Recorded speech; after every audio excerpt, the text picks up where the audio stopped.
예, 반갑습니다. 혹시 당에서 바람잡이를 배치했나? 분위기가 굉장히 많이 서 계신데요. 원하시면 이 앞에 와서 앉으셔도 괜찮을 것 같은데, 예, 주최측은 뭐 이의 없겠죠. 예, 혹시 원하시는 분 있으면 앞쪽에 와서 앉으시면 괜찮을 것 같고, 의자도 다 있네요.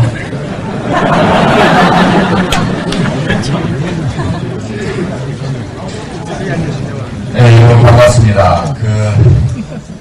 우리 법과대학하고 자유전공학부가 힘을 모아서 오늘 강연을 마련하셨다고 들었습니다. 사실은 고려대학교에서 제가 강연 요청을 3건을 거의 동시에 받았는데요. 네, 총학생회에서 요청이 있었고, 또 이 강연 요청이 있었고, 어디 공과대학인가 어디서 또 있었는데,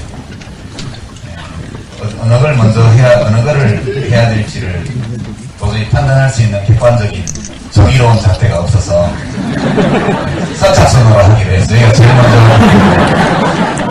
여기로 오게 되었습니다. 행사 준비해 주신 우리 학생회 임원 여러분 감사드리고요. 또 저희 국민참여당하고 여기 저희 팬클럽 동네 모임에서 후원도 하신다고 돈 많이 줬나 모르겠네. 예, 하여튼 후원해주신 두 단체 감사드리고요. 여기 우리 대한민국에서는 호칭이 문화가 생애 최고 지위를 평생 동안 불러주는 게 예법으로 되어 있어서 그런지, 예, 장관 지냈다고. 예, 끈들어진 지가 언젠데 아직도 장관 호칭을 들으니 그렇습니다. 지금 현직은 제가 국회의원 떨어지고 한 2년 반 가까이 2년 넘게 현직이 없다가 후보 이런 임시직 잠깐 하고 지금은 국민참여당 부설 참여정책연구원 원장이라는 매우 명예로운 현직을 가지고 있음을 참고로 말씀드립니다. 대통령을 배출한 명문대학에 와서 강연을 합니다.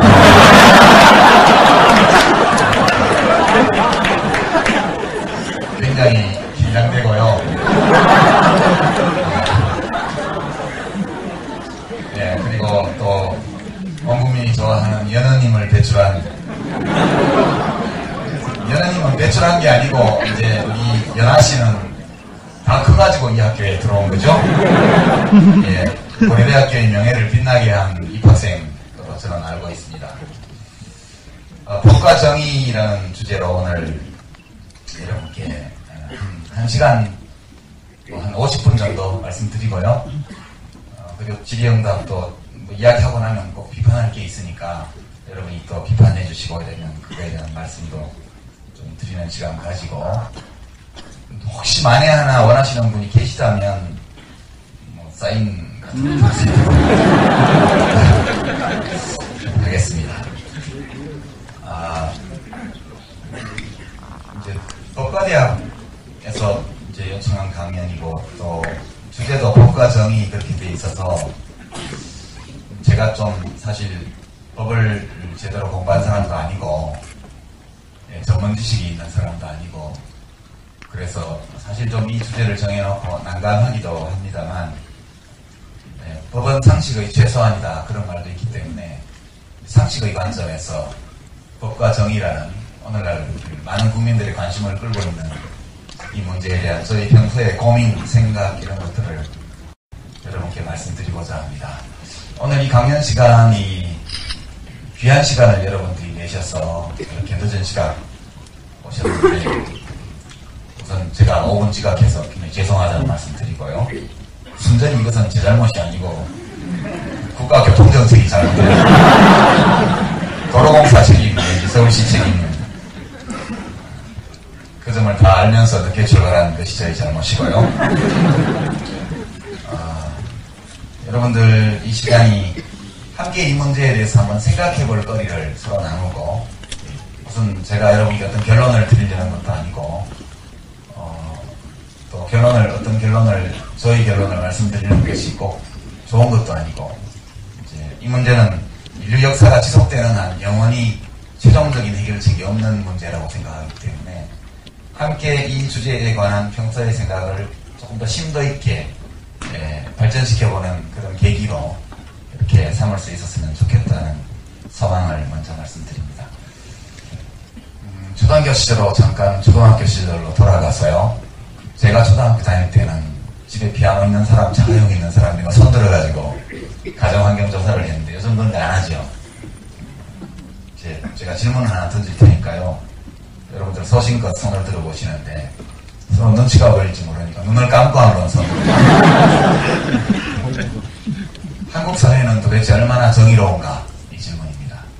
그래서 딱 기다 아니다 말하기는 어렵지만 그래도 정의로운 사회다 아니다 두 개로 아주 난폭하게 갈라쳐서 여러분의 느낌 이런 것 어느 쪽에 손을 드실지 한번 테스트 해볼까요?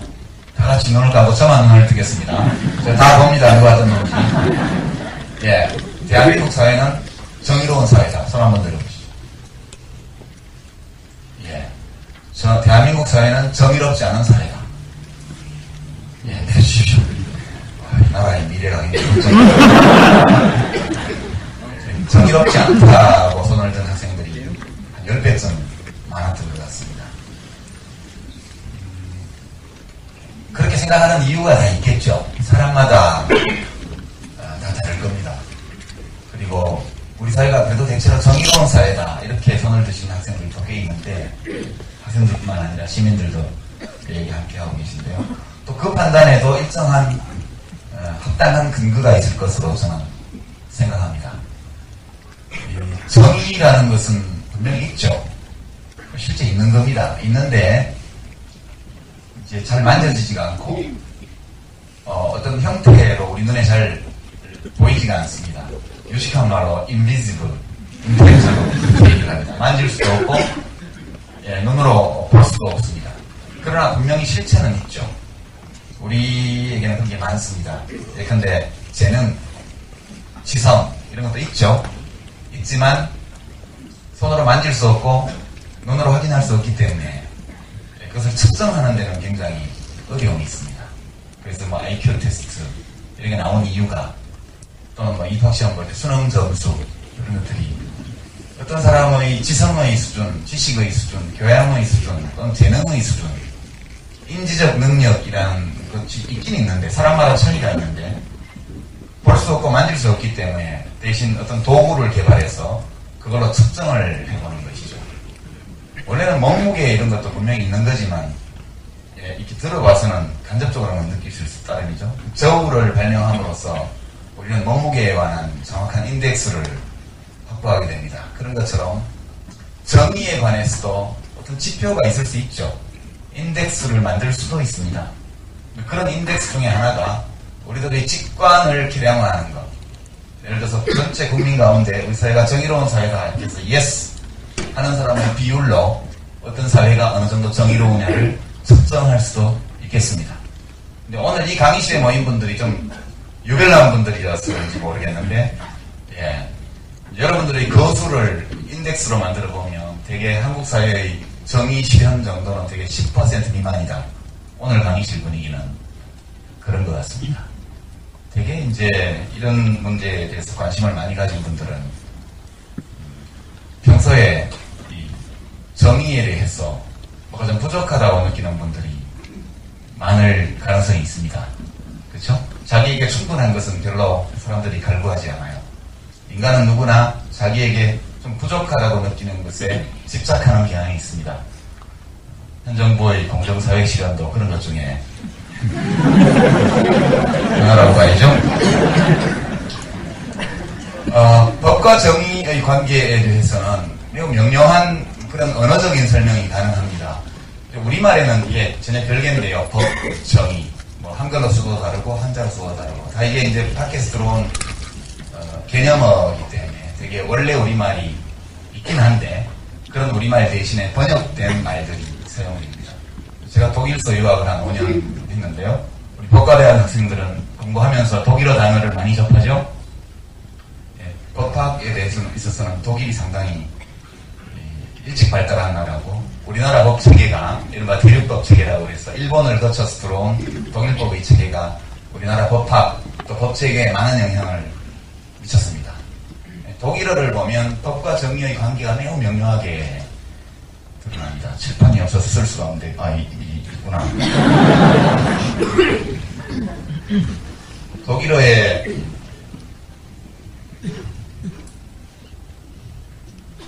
레시트라는 단어가 있습니다. 이게 법이거든요. 법인데 이게 이제 독일어로 레시트 해서 오른쪽이라는 뜻도 있습니다. 오른쪽. 밥 먹는 손. 그래서 한때 독일 기민당이라는 보수당에서 선거구호를 디스말, 레시트, 레시트, 이번에는 우익이 옳습니다. 그런 뜻입니다. 레시트, 디스 레시트 하면, 예, 우익이, 이번에는 우익이 옳습니다. 우익을 뽑는, 보수당을 뽑는 게 옳습니다. 그런 구호로도 쓰고요. 근데 이제 이 단어가 파생해 나가는 걸 보면, 영어의 fair, 혹은 우리말의 공정한에 해당하는 단어가 형용사인데, 게레시트. 이것이 이제 형용사에 해당되죠. 공정한, 정의로운. 그리고 정의는 이 게레시트라는 단어를 다시 명사로 만들어 썼습니다.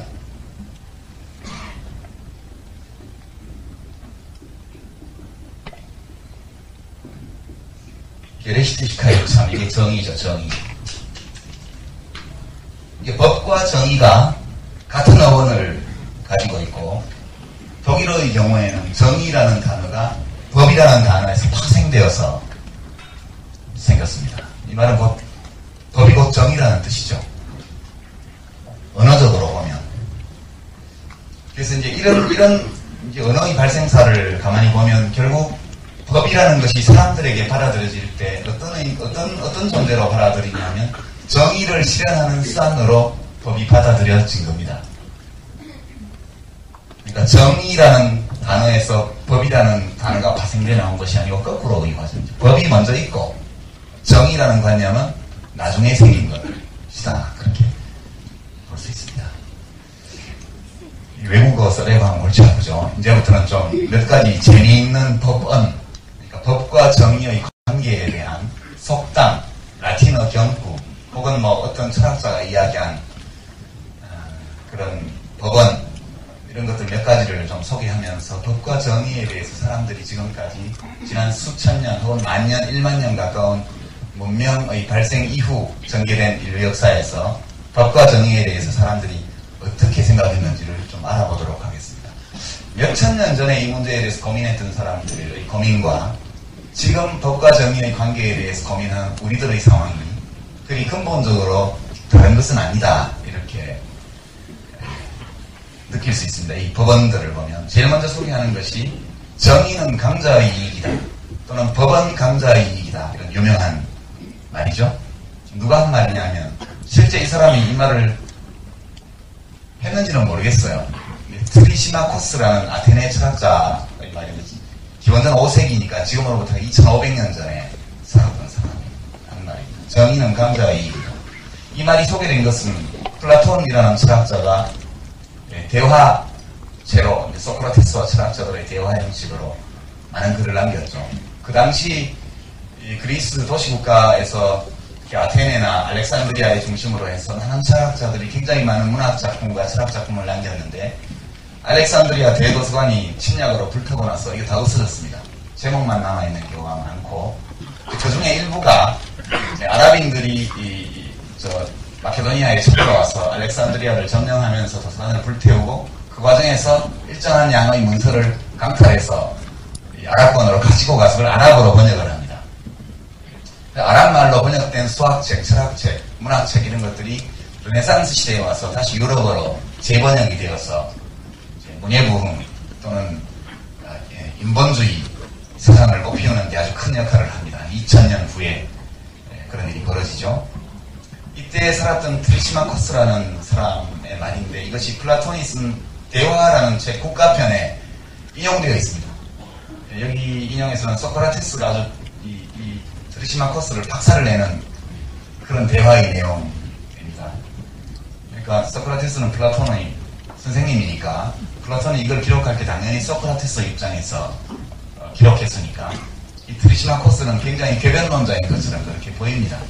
제가 생각하기에 어떤 학자들은 이것에 대해서 이런저런 해석을 많이 하던데 제가 보기에는 이 트리시마코스는 정의 또는 법에 대해서 어떤 당위적인 측면을 이야기한 것이 아니고 있는 그대로 현실을 서술한 것이다 저는 그렇게 봅니다. 실제 정의라는 게 무엇이든지 간에 사람들이 정의에 대해서 어떤 생각을 하든지 간에 일상적으로 보면 강자의 이익이 정의로 통용된다는 것이죠. 그 당시에서도. 그렇습니다. 아리스토텔레스나 플라톤 경우에는 정의는 이따 얘기하겠습니다만 각자에게 합당한 몫을 주는 것 또는 선을 실현하는 것 이런 것을 정의라고 이야기했지만 그것은 어디까지나 철학자의 당위적인 이야기이고 당시 아테네 도시국가에서도 정의는 또는 법은 강자의 이익이었음에 분명하다고 이 트리시마코스는 본 거죠. 당시 여성을 거의 가축과 비슷한 동산으로 취급했던 시대고 플라톤이나 아리스토텔레스가 모두 노예제를 옹호했던 시대입니다. 오늘의 기준으로 본다면 당시 그 귀족정의 최고봉에 있던 철학자들이 노예제를 옹호하는 것은 아주 당연한 것으로 볼 수 있지만 그들이 이해하는 정의의 그 관념 속에 한 인간이 다른 인간을 재산으로 취급하는 것이 정의로운가에 대한 문제의식이 없거나 또는 그럴 수 있다고 생각했다는 걸 알 수 있습니다. 그러니까 선을 이루는 것이 정의다라고 생각했던 플라톤의 생각 또는 아리스토텔레스의 생각 역시도 그것이 강자의 이익을 일정 부분 반영하는 것으로 볼 수 있죠.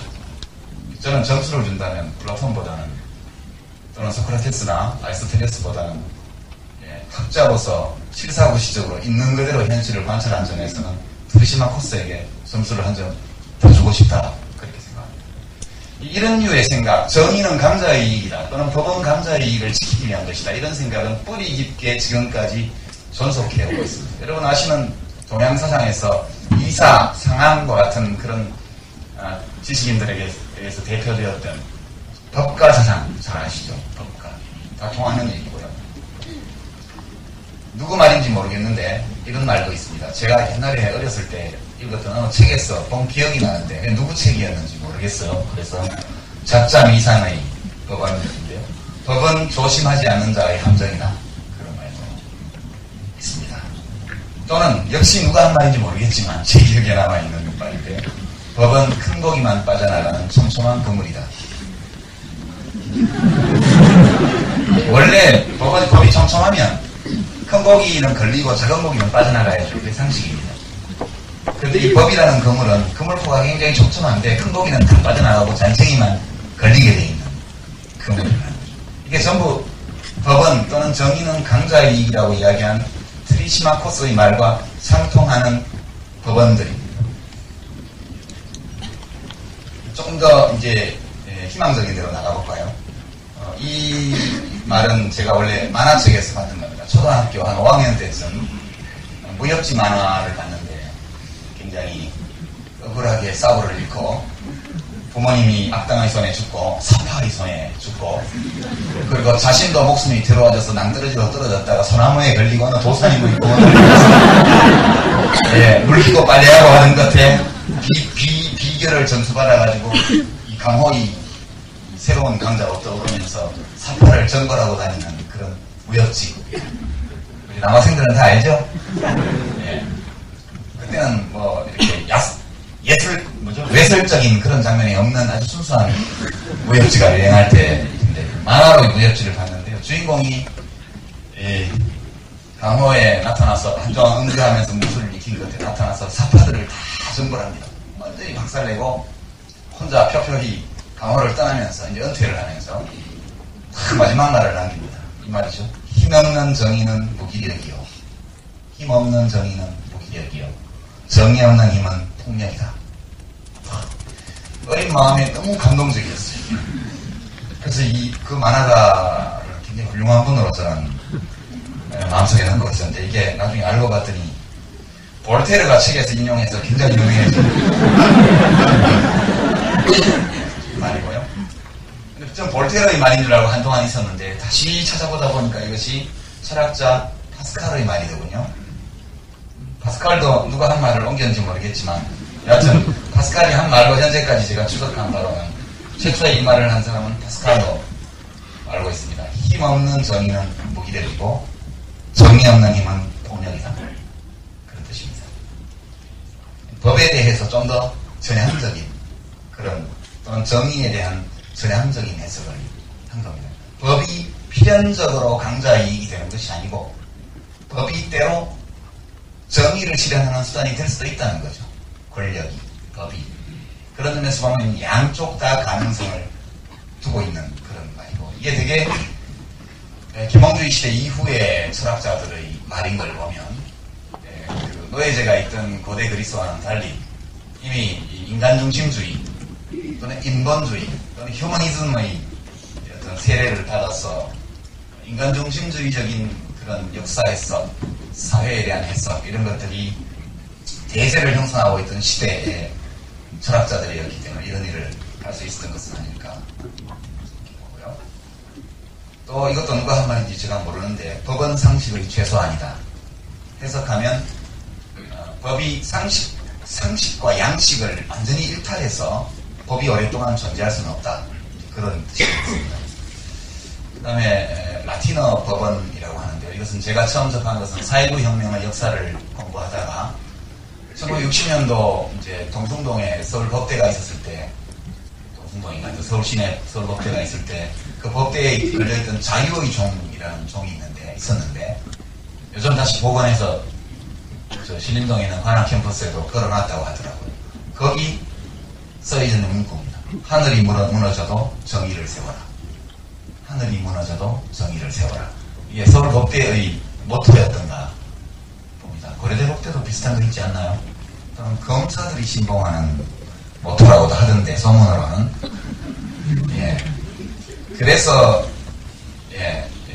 이것은 하늘이 무너져도 정의를 세워라. 그래서 라틴어 법원이라고 하는데 그 당시에 이미 초보적인 형태의 사법제도가 발달하는 그 시점부터 법이라는 것이 정의를 세우는 수단이라는 것이 인식되고 있다는 뜻입니다.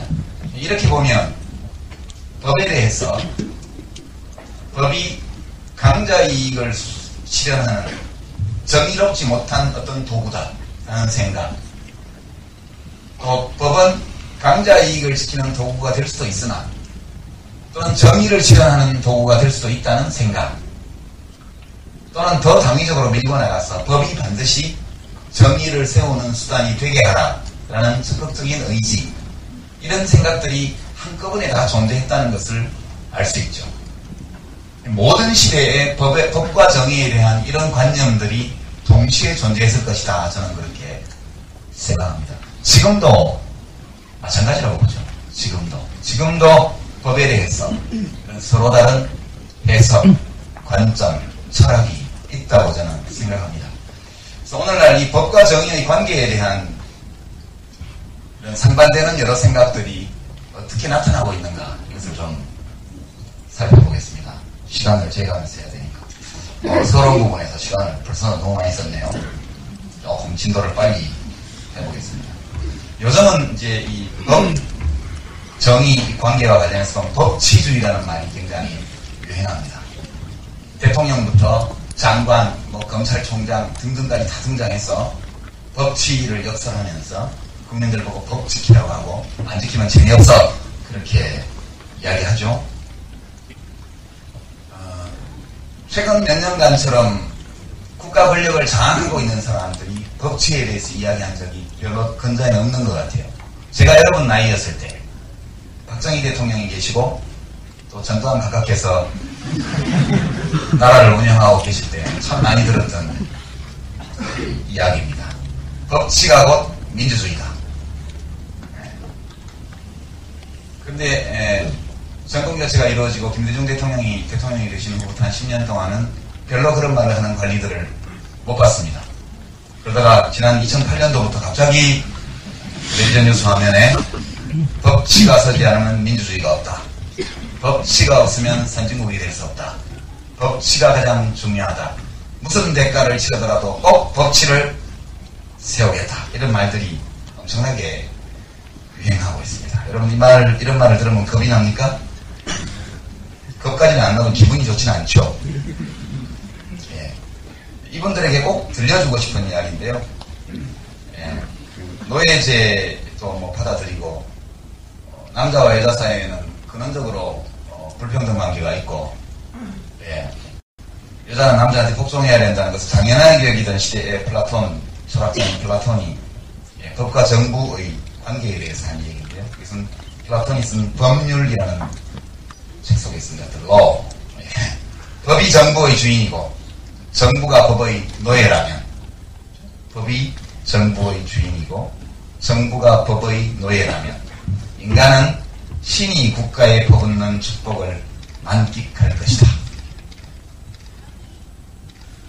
예, 신이 국가에 내린 축복이라는 것이 만약 있다면 인간들이 그걸 누려야 하는데, 인간이 그 신이 국가에 내린 축복을 마음껏 누리게 할 수 있는 조건이 바로 정부가 법의 주인이 아니고 법이 정부의 주인이고 정부가 법의 노예일 때 비로소 인간은 신이 국가에게 퍼부어준 축복을 만끽할 수 있다. 그런 뜻입니다.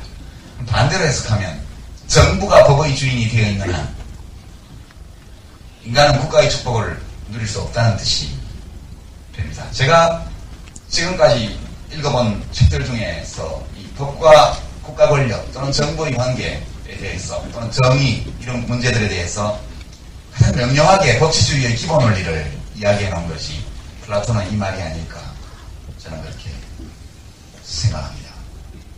법치주의는 두 종류가 있는데요. 법치주의는 정의를 실현하기 위한 겁니다. 원래 법치주의는 법치 그 자체가 목적이 아니고, 정의가 무엇인지에 대해서는 조금 이따 제가 다시 말씀드리겠지만, 일단 형식 논리상 볼 때 법이 정의를 실현하는 수단이라는 전제를 두고 본다면 법치를 실현하는 것이 곧 정의를 실현하는 길 맞습니다. 근데 이 법치에 대한 생각도 두 종류가 있는데요. 하나는 이른바 형식적 법치주의라는 겁니다. 이것은 이제 법으로 다스린다. 그런 뜻입니다. 법으로 다스린다. 일단 법이라는 것이 정당한 절차를 거쳐서 만들어지고 나면 누구나 법을 지켜야 되고, 이 법을 그대로 집행하는 것은 어떤 경우에도 정당하다 이렇게 보는 거죠. 국회에서 날치기를 하든 새벽에 뭐 국회의원들을 동원해서 제3의 장소에서 뭐 1분 동안 200개를 통과시키든, 일단 형식적인 절차를 통해서 법이 만들어지고 나면 누구나 그 법을 지켜야 된다는 거죠. 그 법을 지키도록 만드는 것이 정의를 실현하는 길이다. 이런 것이 형식적 법치주의, 법치주의에 대한 형식 논리적 이해입니다. 이런 사고방식에 대해서 제가 무슨 문제가 있는지는 일일이 말씀 안 드리고요. 마르틴 루터 킹 목사가 했던 말을 인용하죠. 이분이 한 말이 있습니다. 히틀러의 만행이 당시에는 모두 합법이었음을 잊지 맙시다. 이것이 이제 형식적 법치주의가 가지는 함정인 것이죠. 요즘 중국과 한국 사이의 관계 굉장히 가까운데요.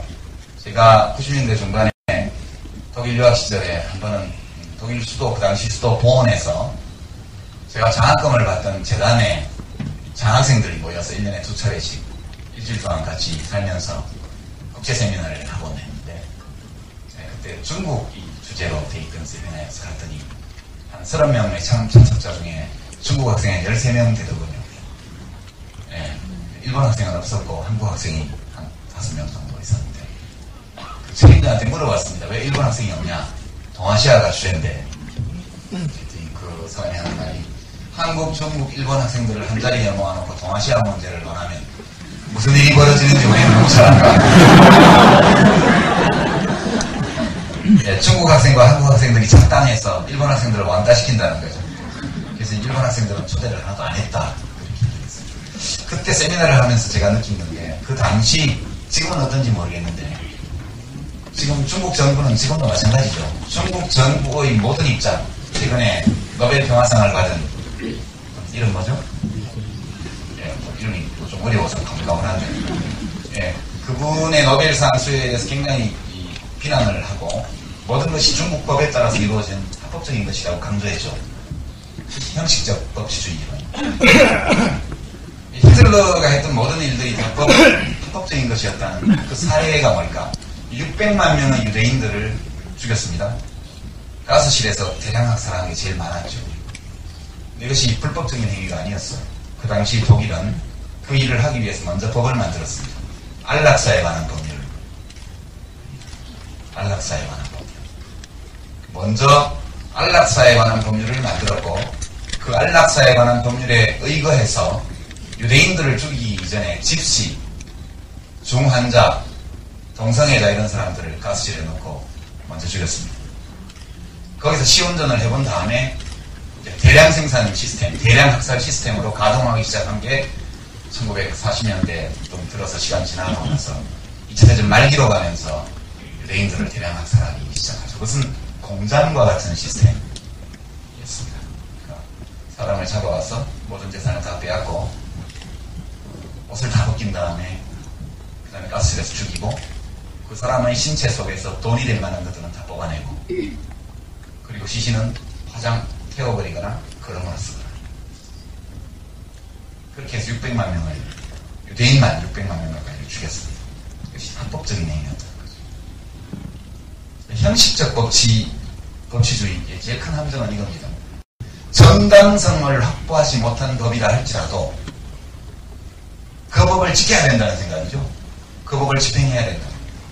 그러나 정당성을 갖추지 못한 법률에 대해서, 법에 대해서 형식적 법치주의에 입각해서 그것을 실현하는 것이 정의라고 주장을 하게 되면 합법의 명분 아래 인간이 상상할 수 있는 모든 범죄를 다 저지를 수 있다.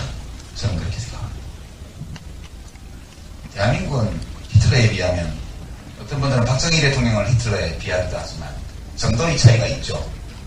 세상을 좋은 사람과 나쁜 사람으로 세상 사람을 나눌 경우에 좋은 사람 안에도 등급이 있고 나쁜 사람도 정도의 차이가 있는 것처럼 독재자라 할지라도 정도의 차이가 있습니다.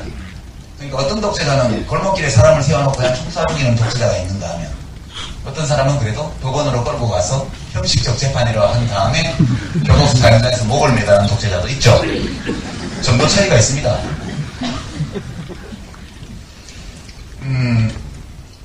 이런 이제 형식적 법치주의 사례를 이제 이렇게 히틀러나 혹은 최근에 조봉환 선생에 대한 재심 판결이 내려졌죠. 평화통일하자고 얘기했다고 해서 반국가 사범으로 몰아서 목매달아 죽였습니다. 이승만 대통령이요. 이것에 대해서 지금 재심 절차에 들어갔습니다. 그와 같은 끔찍한 형식적 법치주의는 아니라 할지라도 최근에 전기통신기본법 몇 조인가요? 인터넷에 정부 주장과 사실 다른 글 또는 사실에 착오가 있는 글을 올렸다가 정부를 화나게 하면 그 전기통신기본법에 걸립니다. 이 전기통신기본법은 표현이 약간 원래의 취지와 다르게 모호하게 되어 있어서 원래는 전기통신시설을 이용해서 사회혼란을 의도적으로 획책하는 이런 일들을 막기 위한 기술적인 입법으로 해놓은 건데 결과적으로 사람이 말을 하다 보면 사실이 아닌 것도 말하게 되고 또 이론적으로 틀린 것도 얘기할 수 있죠.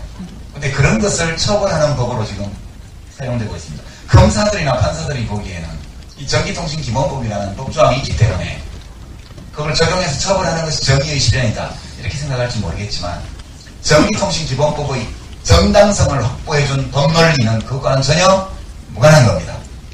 근데 단지 그 법이 있다고 해서 그 법을 가지고 걸어넣을 수 있다고 해서 그 법으로 네티즌들을 처벌하고 있죠. 지금 이번에 공익근무요원인가요? 하다가 경찰에 소환돼서 갖고 자살한 또는 의문사한 그 젊은이의 경우에도 기본적으로 적용된 법규가 전기통신기본법 이런 것이 이제 형식적 법치주의의 절정이라고 말할 수 있죠. 매우 사소하고 강도가 약해 보임에도 불구하고 많은 사람들의 입을 틀어막고 언론의 자유를 억압하고 표현의 자유를 탄압할 수 있는 그런 겁니다. 중국 얘기가 그렇게 나가는데요. 그 당시 중국 학생들을 중국의 인권 문제가 세미나에서 문제가 되니까 그 친구들의 논리가 무척 단순했어요. 중화인민공화국은 주권국가이다. 모든 주권국가는 자기 나름의 법을 가지고 있다. 주권국가가 합당한 절차를 거쳐서 만든 정통성 있는 법을 집행하는 것에 대해서 다른 나라 사람들이 왈가왈부하는 것은 내정단성이다. 딱 3단론. 논법 또는 이 세 가지의 논리로 철저하게 무장하고 있더군요. 샹하이에서 온 친구들은 조금 덜한 편이고 베이징에서 온 친구는 아주 완고하더군요. 베이징 국립대학은 좀 그런 것 같습니다. 실제로 모두가 실질적 법치주의로 무장하고 있는 겁니다. 그때 어느 학생이 니네 그런 식으로 합리화할 거면 니네 히틀러를 왜 비난하느냐?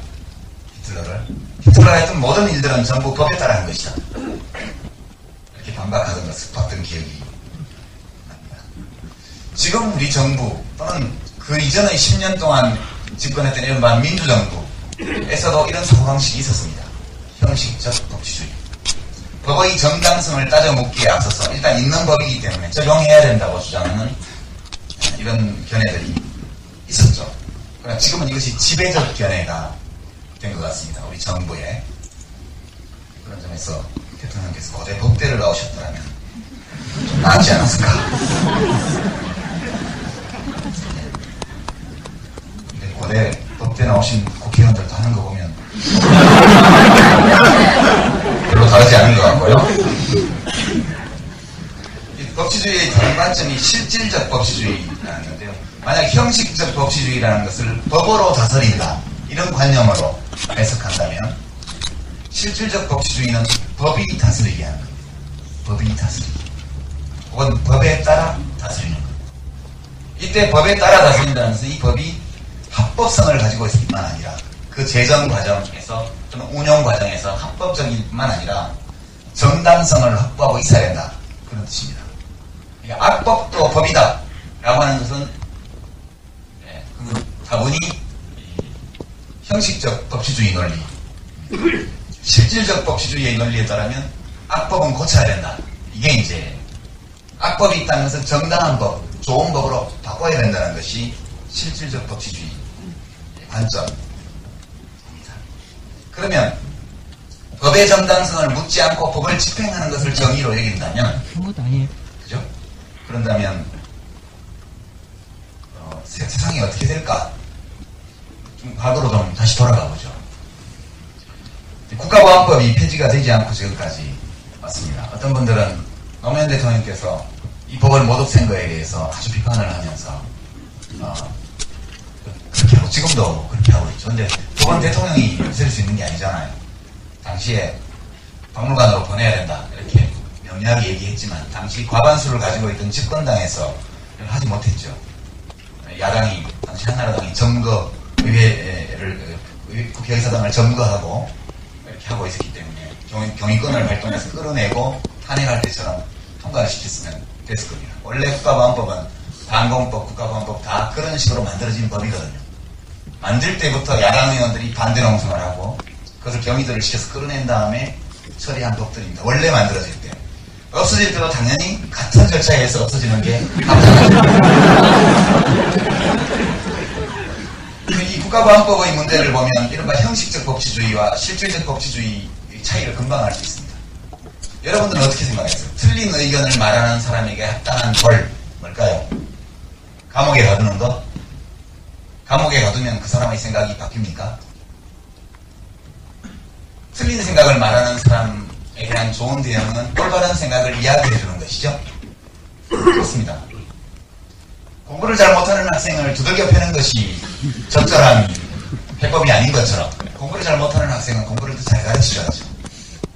틀린 의견을 얘기하는 사람 또는 사회 구성원 대다수가 터무니없다고 이야기하는 그런 생각을 말하는 사람에 대한 올바른 대응은 그 사람과는 다른 의견 또는 더 많은 사람들이 옳다고 생각하는 의견을 진지하게 전해주는 겁니다. 그 사람이.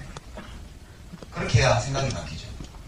국가보안법은 권력 가진 사람들이 여기에는 대통령, 장관, 검사, 판사, 헌법재판관, 언론사 경영진, 오너 다 포함됩니다. 대한민국에서 이른바 기득권층 또는 크고 작은 이러저러한 권력을 가지고 있는 사람들이 싫어하는 견해예요. 북한하고 사이좋게 지내야 된다든가, 연방제를 할 필요가 있다든가, 평화통일을 해야 된다든가, 북에다가 뭘 줘야 된다든가, 이런 주장들은 그분들이 싫어하는 거예요. 또는 3대 세습을 찬양한다든가. 이걸 국가보안법으로 처벌하게 되겠죠, 지금? 이제 우리 북한 동포들은 되게 이제 어떻게 살아왔냐 하면 고종 황제 폐하가 다스리던 국가에서 어느 날 봤더니 일본 천황 폐하가 보낸 총독이 와서 다스리는 나라가 되었고, 그런 다음에 장군님이 오셔서 돌아가실 때까지 한 50년을 또 다스리시고, 그게 이제 그 장군님이 수령님이 이제 위수김동이라는 분이죠. 위대한 수령 김일성 동지. 그러니까 이제 뉴스를 할 때 항상 김일성이라는 이름이 나오면 그 앞에 반드시 위대한 수령 김일성 동지. 좀 더 붙으면 민족의 태양이시며, 이게 붙어요. 민족의 태양이시며, 뭐 세계혁명을 뭐이신 위대한 수령 김일성 동지. 이 말이 항상 나와야 됩니다. 그걸 안 나오면, 그걸 안 하는 아나운서는 북한식 국가보안법 위반이에요. 그 줄여서 우리가 위수김동, 위대한 수령 김일성가 50년을 하시고, 그 뒤를 이어서 지금 위지김동 또는 뭐 친지김동, 친애하는 지도자 김정일 동지께서 지금 15년째 통치하고 계시죠. 그 뒤를 이어서 청년대장 김정은 동지께서 또 통치하실지 모릅니다. 북한 주민들의 입장에서 보면 다른 체제를 경험해 본 적이 없어요. 왕조국가에서 식민지로, 그리고 위대하신 장군님의 국가로 이렇게 왔기 때문에 달리 선택의 여지가 없다는 말이죠. 그래서 그거에 대해서 어떤 사람은 뭐 어쩌겠냐, 꼴 보기 싫어도 인정을 해야지 이렇게 말할 수도 있고, 저 나쁜 놈들, 멍청한 놈들 이렇게 말할 수도 있겠죠. 또는 북한식 내재적 북한 사회를 이해하기 위한 내재적 접근을 해보면 3대 세습도 나쁘지 않다 이렇게 말을 할 수도 있겠고, 심지어는 대를 이어 충성하자 이렇게 주장할 수도 있습니다. 그래서 어떤 사람이 광화문 내거리에 나가서 위지김동에 이어서 친지김동을 지나서 이제 청년대장 김정은에게 대를 이어 충성하자고 외쳤다고 합시다. 예수천국 불신지옥 외치는 것입니다.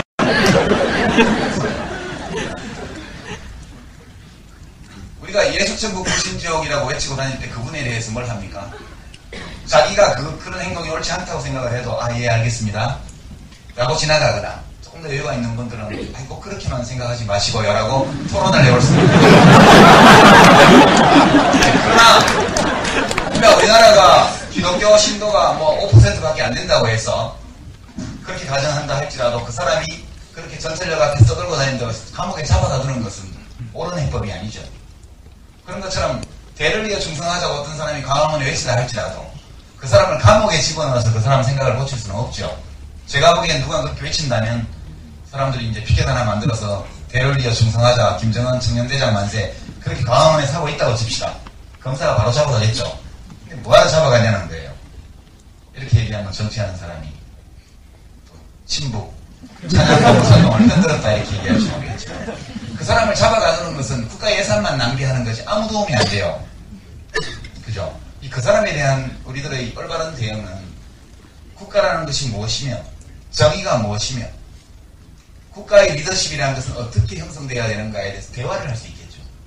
너무 더들면 그런 도로교통법이나 공공질서에 관한 법률을 가지고 입건할 수는 있겠죠. 그러나 그것을 국가보안법 위반으로 몰아서 감옥에 집어넣는 것은 저는 정말 국정원이나 검찰의 에너지를 낭비하는 일이다. 저는 그렇게 생각합니다. 요컨대 제가 이 말씀을 드리는 것은, 어떤 사람이 틀린 생각을 말했다고 해서 잡아넣는 것은, 감옥에 가두고 그 사람의 자유를 박탈하는 것은 형식적 법치에는 맞을지 모르지만 정당성이라는 실질적 법치의 핵심에는 안 맞는다는 거예요. 자유론이라는 유명한 책을 쓴 존 스튜어트 밀의 주장에 따르면 우리는 사회 구성원의 다수가 틀렸다고 생각하는 생각을 말하는 사람을 잡아넣으면 안 돼요. 그러면 우리 자신을 해치는 길이 됩니다. 왜냐? 실제로 그 사람의 주장이 맞을 수도 있잖아요. 이 세상의 모든 새로운 사상들은 처음에 불온한 모습으로 나타났으니까 그 생각이 맞을 수도 있어요. 그러면 옳은 생각을 죽여버리는 거니까 우리 모두에게 손해죠. 그다음에 그 생각이 틀렸을 수도 있습니다. 근데 그 생각이 그 주장이 왜 틀렸는지를 입증하고 논쟁하는 과정에서 무엇이 올바른가를 우리가 좀 더 잘 알 수 있게 되죠. 그죠? 모든 진리는 검증을 통해서 확인되는 것이기 때문에 틀린 생각을 누군가 얘기한다는 것은 옳은 생각이 옳은 이유를 입증해내고 우리가 그것을 확신해내는데 아주 큰 기여가 된다는 것이죠. 그러니까 소수의 의견, 틀렸다고 다수가 생각하는 의견을 봉쇄해서는 안 된다고 얘기합니다. 저는 그런 입장을 지지합니다. 위직임동, 친직임동, 청년대장 이 문제에 관한 저희 말을 혹시 기자분이 계시다면 또 오해하시기 마시고 이런 말 안 해야 되는데 걱정이 돼서 논리적으로 하다 보면 거기까지 얘기가 가게 돼 있어요. 근데 거기까지 얘기를 하고 보면 뭐 북한 찬양도 방관해야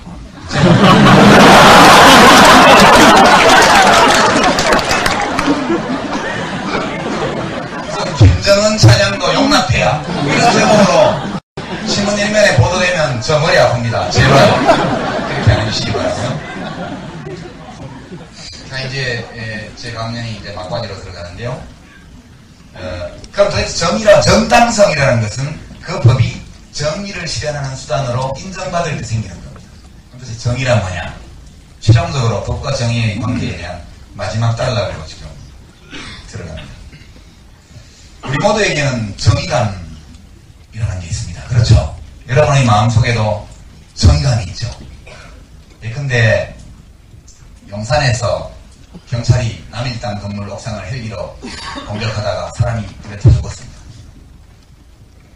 그러면 서로 그것이 불법적인 집회 또는 불법적인 행동이다 이었다 할지라도 국가 권력이 그렇게 살아보겠다고 올라간 사람들을 죽음에 이르게 한 거에 대해서 여러분들은 아마 최소한 슬픔 또는 안타까움, 동정심을 느낄 겁니다.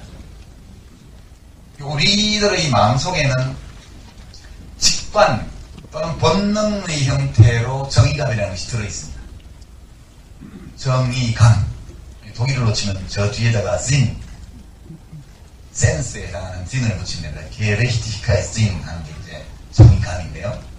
정의라는 관념이 형성되고 나서 사람들이 우리들에게 정의냐 아니냐를 느끼는 어떤 감각이 있다고 본 겁니다. 정의감은요, 우리가 다 타고나는 겁니다.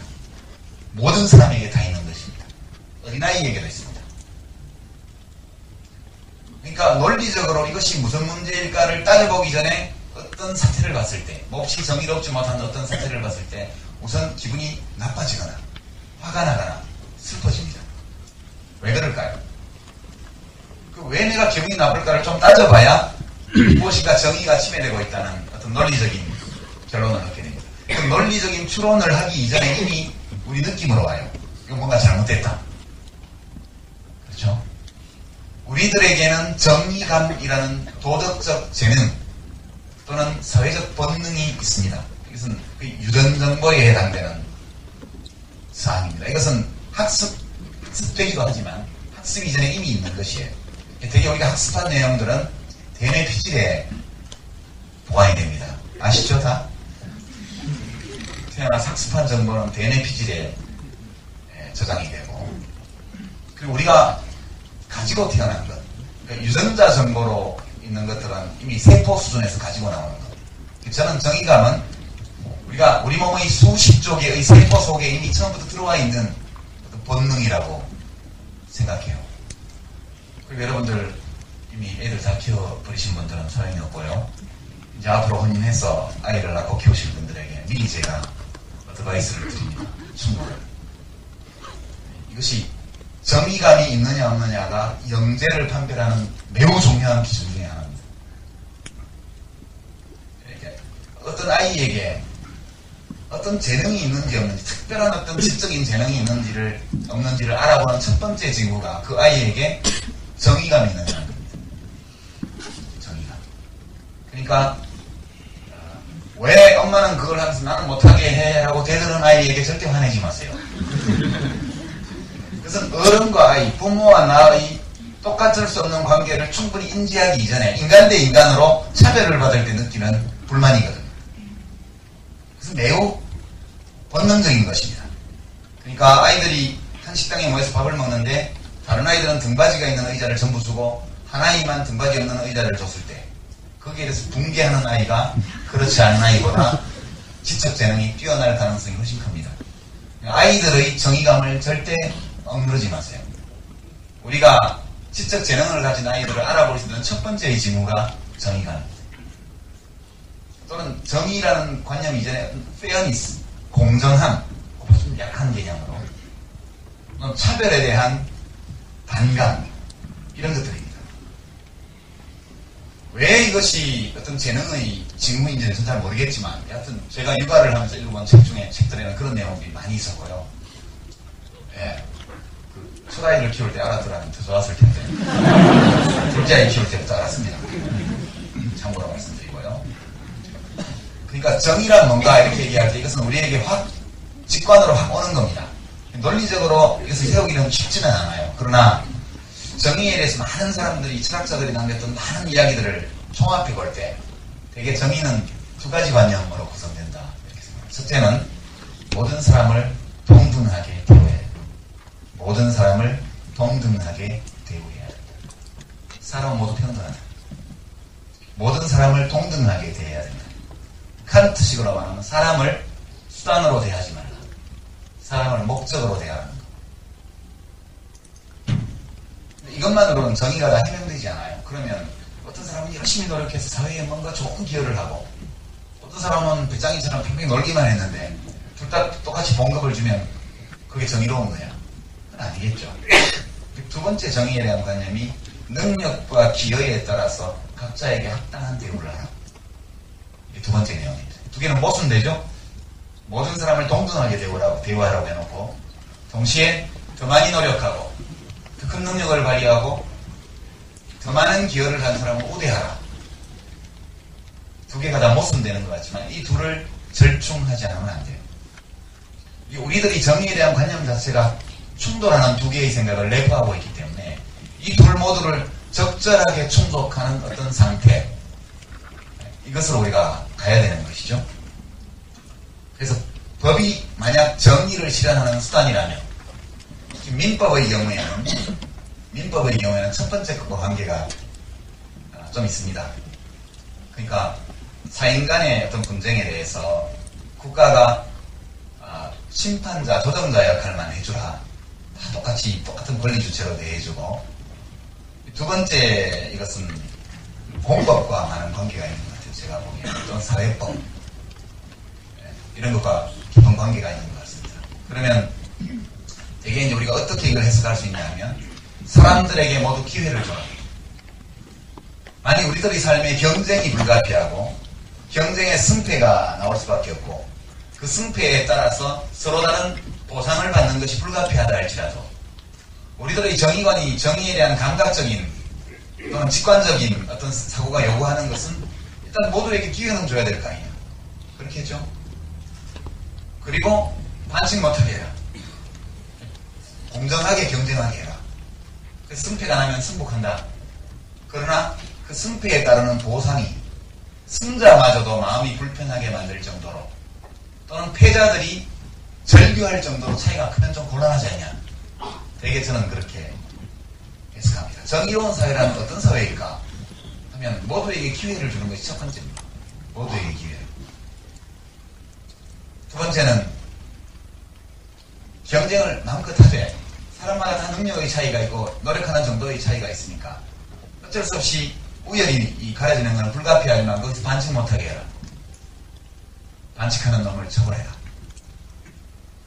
그럼 결과가 나타났을 때 그 결과가 모든 사람은 동등하다, 사람은 누구나 존귀하다 라는 우리들의 또 한편의 정의에 대한 관념이 심각히 위협받거나 침해당하지 않을 정도로 그 승패에 대한 보상의 격차가 적절하게 유지되어야 된다. 되게 이런 정도가 정의에 대한 아주 폭넓게 공감할 수 있는 관념이 아닐까. 그리고 법이 정의를 실현하는 수단이라면 바로 사회를 이런 상태로 만드는 데 기여하는 법이라야 비로소 정당성을 가진 법이라 할 수 있고, 끊임없이 이런 법을 만들기 위해서 노력하고 그 원리의 취지대로 법을 집행하려고 한 사회가 노력할 때 법치주의가 성립되는 것이다. 법치주의는 결코 권력자가 자기 마음대로 법을 가지고 다스리라는 게 아닙니다. 법치주의는 기본적으로 권력자가 법에 따라 권력을 행사하라는 거죠. 권력자가 법 위에 설 수 없고 권력 가진 사람조차도 법 아래에 똑같은 위치에 서 있어야 한다. 그리고 모두에게 공이 적용되어야 되는 이 법은 우리가 가지고 있는 정의에 대한 관념에 비추어서 합당하고 정당성을 가진 법이어야 된다. 만약 정당한 법이 있음에도 불구하고 이것을 자의적으로 해석해서 편향되게 적용하거나 또는 오남용하는 사례가 있다면 그 권력을 굴복시키는 것이 법치를 실현하는 길이요. 또한 이 법의 내용에 어떤 정당성의 문제가 있다면, 정당성이 결여되어 있는 법이라면 이것이 정당한 법이 되도록 그렇게 고쳐나가는 것이 법치주의를 실현하는 길이다. 제가 이제 준비한 내용 중에 법치주의의 핵심 내용, 그러면 그 정당성을 확보하기 위한 법치주의의 핵심 내용이 뭐냐, 이렇게 볼 때 모든 법은 첫 번째로 기본권을 보장해야 돼요. 또는 소극적으로 말하는 기본권을 침해하면 안 됩니다. 우리 헌법 제10조부터 37조까지 있는 시민의 기본권, 이것의 본질적 내용을 침해하는 법은 정당하지 않습니다. 두 번째, 법은 적법 절차를 거쳐서 만들어진 것이어야 하고요. 세 번째, 우리들이 만드는 법이 권력의 분립에 대한 원리를 침해하면 안 된다는 겁니다. 그 다음에 다른 기술적인 요소도 있지만 또 하나 중요한 것은 행정은 법률에 따라서 적법하게 이루어져야 되고, 그리고 공권력 행사는 예측 가능해야 된다. 이런 요소들이 전부 법치주의의 핵심을 이루는 내용들입니다. 이런 것들은 좀 다소 이론적이고 전문적인 내용이라 저도 잘 이해가 안 되는 대목들도 있고 해서 생략하도록 하고요. 이런 것으로 그렇게 하고, 우리 사회는 정말 법치주의를 제대로 세워야 한다는 긴급한 과제에 직면해 있다. 그렇게 생각합니다.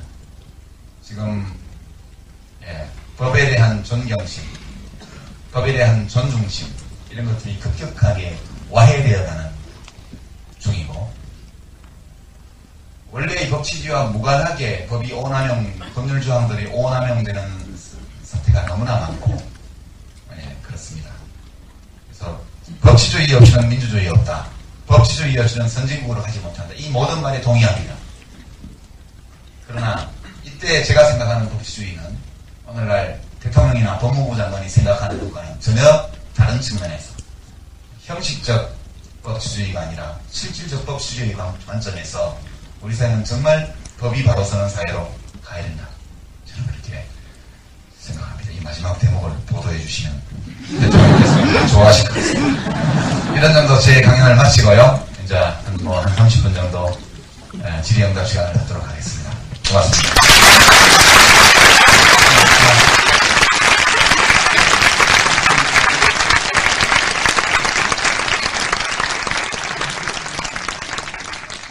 네, 유시민 장관님 너무 말씀 잘하시죠?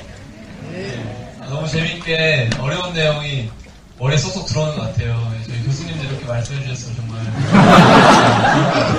혹시 교수님 안 오셨어요? 네, 어쨌든 저희가 미리 질문지를 나눠드렸어요. 사람들이 많이 오실 것 같아서. 근데 지금 복도까지 꽉 들어차가지고 질문지를 걷기가 어려운 상황이기 때문에 강연 들으면서 궁금하신 걸 적으신 질문지 뒤에서 앞으로 전달해 주시는 방법으로 좀 했으면 좋겠고요. 혹시 질문지 못 받으신 분들은 자기가 가지고 계신 그 종이 쪽지를 좀 찢어가지고 질문을 적어주시면 감사하겠고요. 예, 그리고 질문지를 앞으로 좀 넘겨주세요. 없으면 말고. 장관님께 직접 진짜 질문하고 싶다. 뭐 장관님께서 내년에 또 이 자리에 오시겠지만 꼭 직접 질문하고 싶다 하시는 분은 손을 들어서 나중에 질문 끝나고 질문해 주시기 바랍니다. 그리고 저희가 책을 유시민 장관님이 쓰신 책을 좀 몇 개 샀는데요. 세 권 샀는데 유시민 장관님께서 질문 중에 마음에 드시는 질문을 고르셔서 그 친필 사인하신 책을 이렇게 증정하는 세 분 기회를 갖도록 하겠습니다.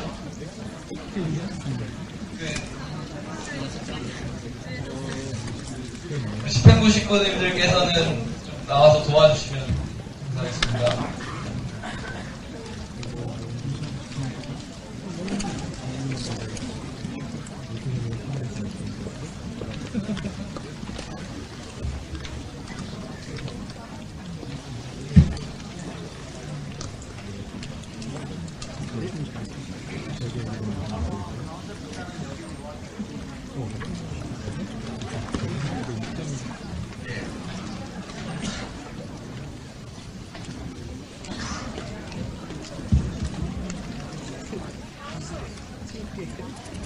예, 얼른 주십시오. 제가 신중하게 검토해서 제 마음대로 골라서 답하겠습니다.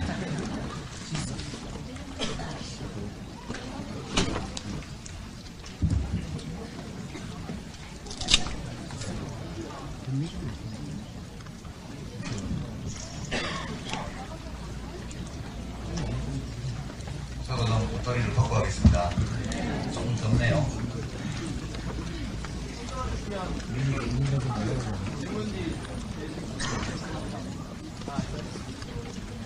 예, 적당히 주시죠. 이거 짧은 시간에 못 보는데.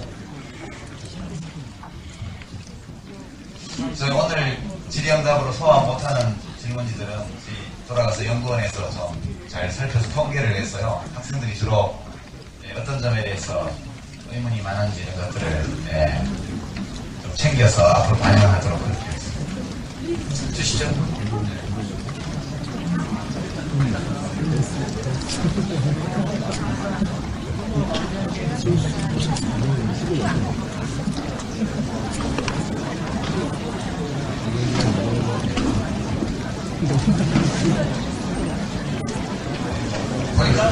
이렇게 많이 주면 어떡하라고.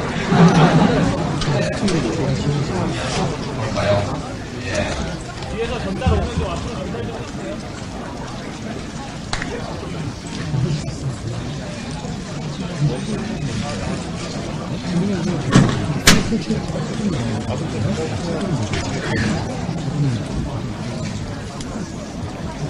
아니요, 지금.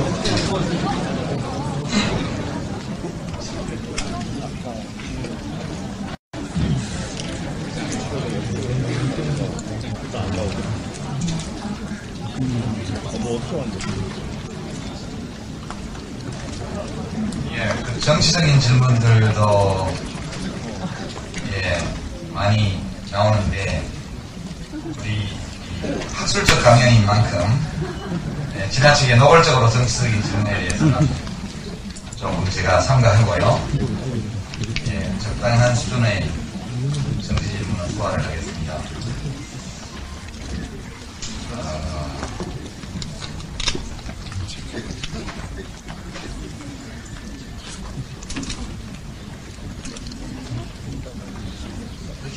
꽁기 접었어.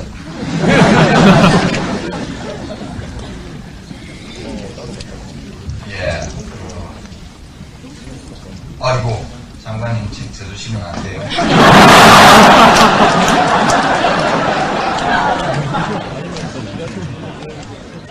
예. 누군지 알아야 드리지. 요즘 대물 드라마 때문에 그 얘기도 많이 나오네요. 먼저 아주 개인적인 질문이라고 생각하는데요. 지나친 소신, 타협하지 않으려 하면 정치가로서 약점이라고 하는 말이 있는데 정치가로서 어느 정도 자세가 바람직하다고 생각하십니까? 정치적인 질문이긴 한데 이렇게 노골적이지 않아서 제가 말씀드리면요. 이게 참 답이 없어요. 이 문제는 답이 없고 저는 타협을 굉장히 잘합니다, 사실은. 진짜. 그런데, 소신을 분명히 밝히는 것하고 타협을 하는 것은 양립할 수 있는 문제라고 저는 생각해요. 자기 소신을 분명히 하면서도 타협할 수 있죠. 근데 이게 이제 아마 제가 2003년도에 처음 출마를 해서 국회의원이 되고 나서 5년간 국회의원을 했는데 쭉 여당만 했거든요. 장관도 그중에 1년 반 정도 하고. 근데 그 과정에서 뭐랄까요, 좀 정치를 길게 이렇게 해야겠다 생각하고 어떤 목표도 좀 가지고 이렇게 제 친구를 많이 만들고 이런 식의 정치를 했으면 오늘날 이런 질문을 받을 필요가 없을 텐데 저는 그 당시에 딱 대통령 퇴임 때까지만 정치하고 그만해야지라는 결심을 계속 가지고 있는 상황이라서 그러다 보니까 좀 지나친 점들이 많이 있었죠. 생각해보면 굳이 그렇게 할 필요 없었는데 또는 좀 다르게 하는 게 옳았는데 그런 문제 때문에 제가 타협을 잘 하지 않는 사람인 것처럼 이렇게 많이들 생각하시는데요. 타협 잘합니다. 앞으로 보여드리겠습니다.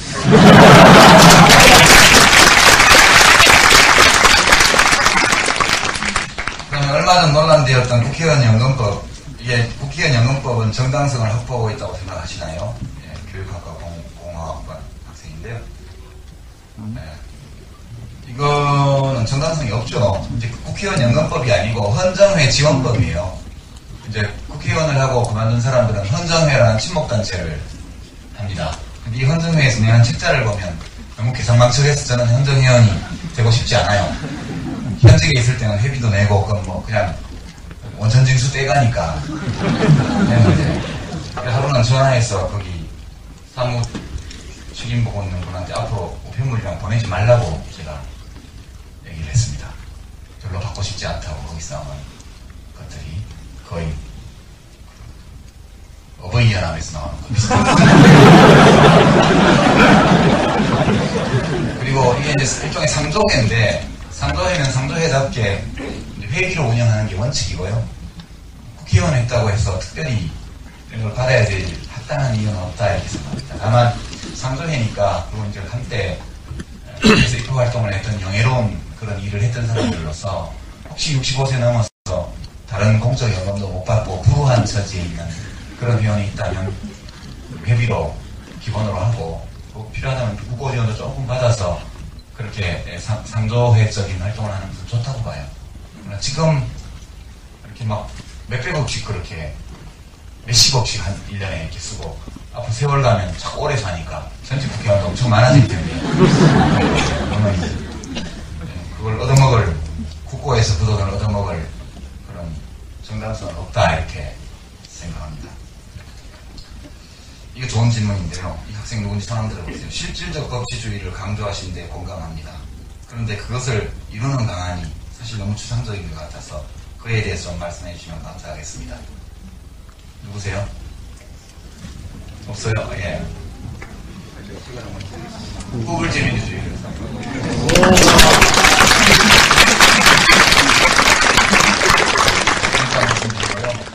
제가 이거 다 검토를 못하니까 한미 FTA G20에 대한 입장 말해달라 이런 얘기도 지금 있고 별도의 강연이 필요한데 오늘 이 시간에 다 소화를 못할 것 같아요. 이것도 좋은 질문이네요. 이건 다 정치적인 질문인데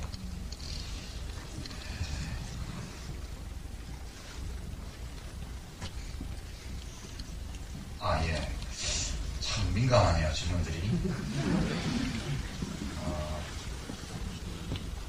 우선 좀 눈에 띄는 거 2개를 해볼까요? 책을 드릴 정도로 아까 책 드린 학생 질문을 조금 소화하기 전에 먼저 경희대학교 학생이 오셨네. 학교가 가까우니까 그죠? 학교 간의 교류도 앞으로 많이 하시기 바랍니다. 한미 FTA 재협상과 G20에 관한 입장을 얘기해 주세요.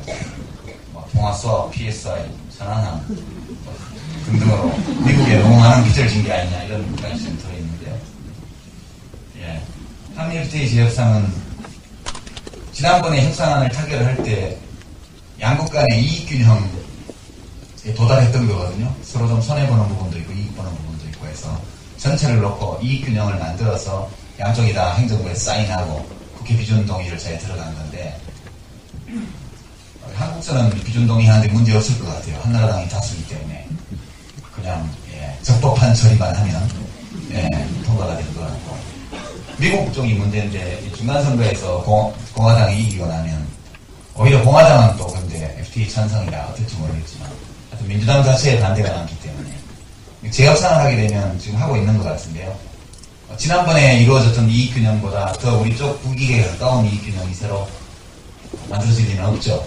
그러니까 미국 쪽 이익에 더 가까운 이익균형에 도달할 가능성이 많은데요. 그러니까 손해니까 지금 거를 고수하는 게 낫죠. 안 하려면 말든가 지금이라도 그렇게 보고요. G20는 원래 제 입장은 그렇습니다. 그렇게 중요한 20개국 정상들이 모여서 하면 해야 될 게 이제 빛과 같은 속도로 이동하는 국제 투기자본의 움직임을 제동을 걸 수 있는 그런 토빈 텍스, 여러분 나중에 가셔서 토빈세가 뭔지에 대해서 한번 검색해 보시기 바랍니다. 이것은 환전을 한번 할 때마다 아주 적은 비율의 수수료를 물리는 제도입니다. 원래 제임스 토빈이라는 이 노벨 경제학상 수상자가 이 아이디어를 낸 것은 자동차로 치면 변속 기어가 너무 예민하게 움직이기 때문에 차에 문제가 생기는 거하고 똑같다. 자본이, 금융자본이 너무 빠른 속도로 국경을 넘나다니기 때문에 0.001%의 금리차만 가지고도 지구 반대쪽으로 1초 안에 날아가니까 이것은 인간의 생산활동에 내가 전혀 무관한 완전 투기적인 것이다.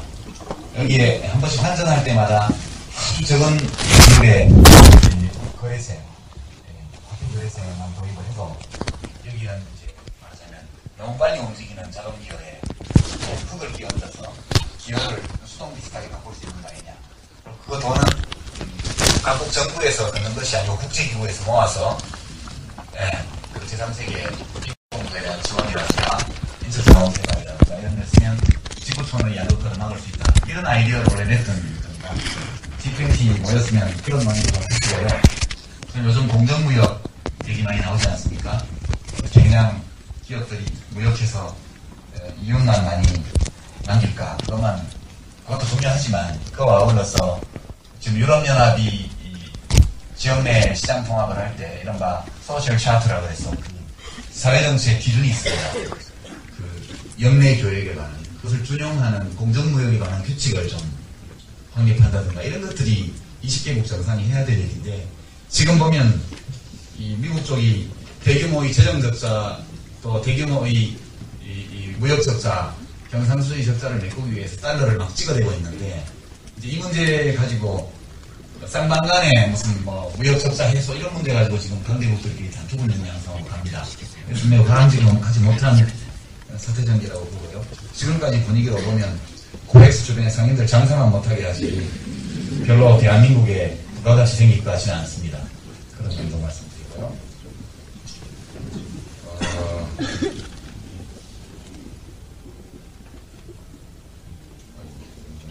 센 질문이다.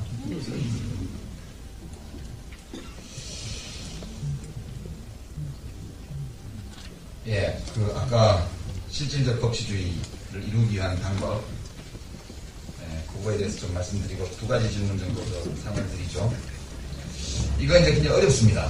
어려운 일이고 한순간에 되는 것도 아니고 정권이 바뀌었다고 또 금방 되는 것도 아니라고 저는 생각합니다. 제가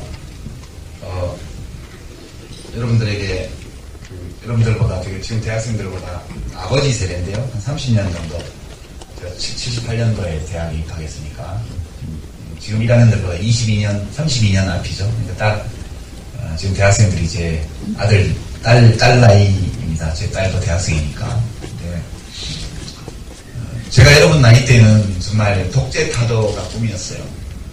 물론 이제 공부할 때는 마르크스주의도 공부하고 뭐 혁명이론도 공부하고 다 했지만 그래도 이 독재만 사라지면 사회가 너무너무 좋아질 것 같다는 생각이 많이 들었죠. 거기 한 10년 정도를 개인적으로 투자를 했습니다. 그리고 이제 민주화가 되기 시작했는데 되어놓고 보니까 또 그것이 모든 문제를 해결하는 길은 아니었더라고요. 세상은 얼굴이 참 여러 개 있구나.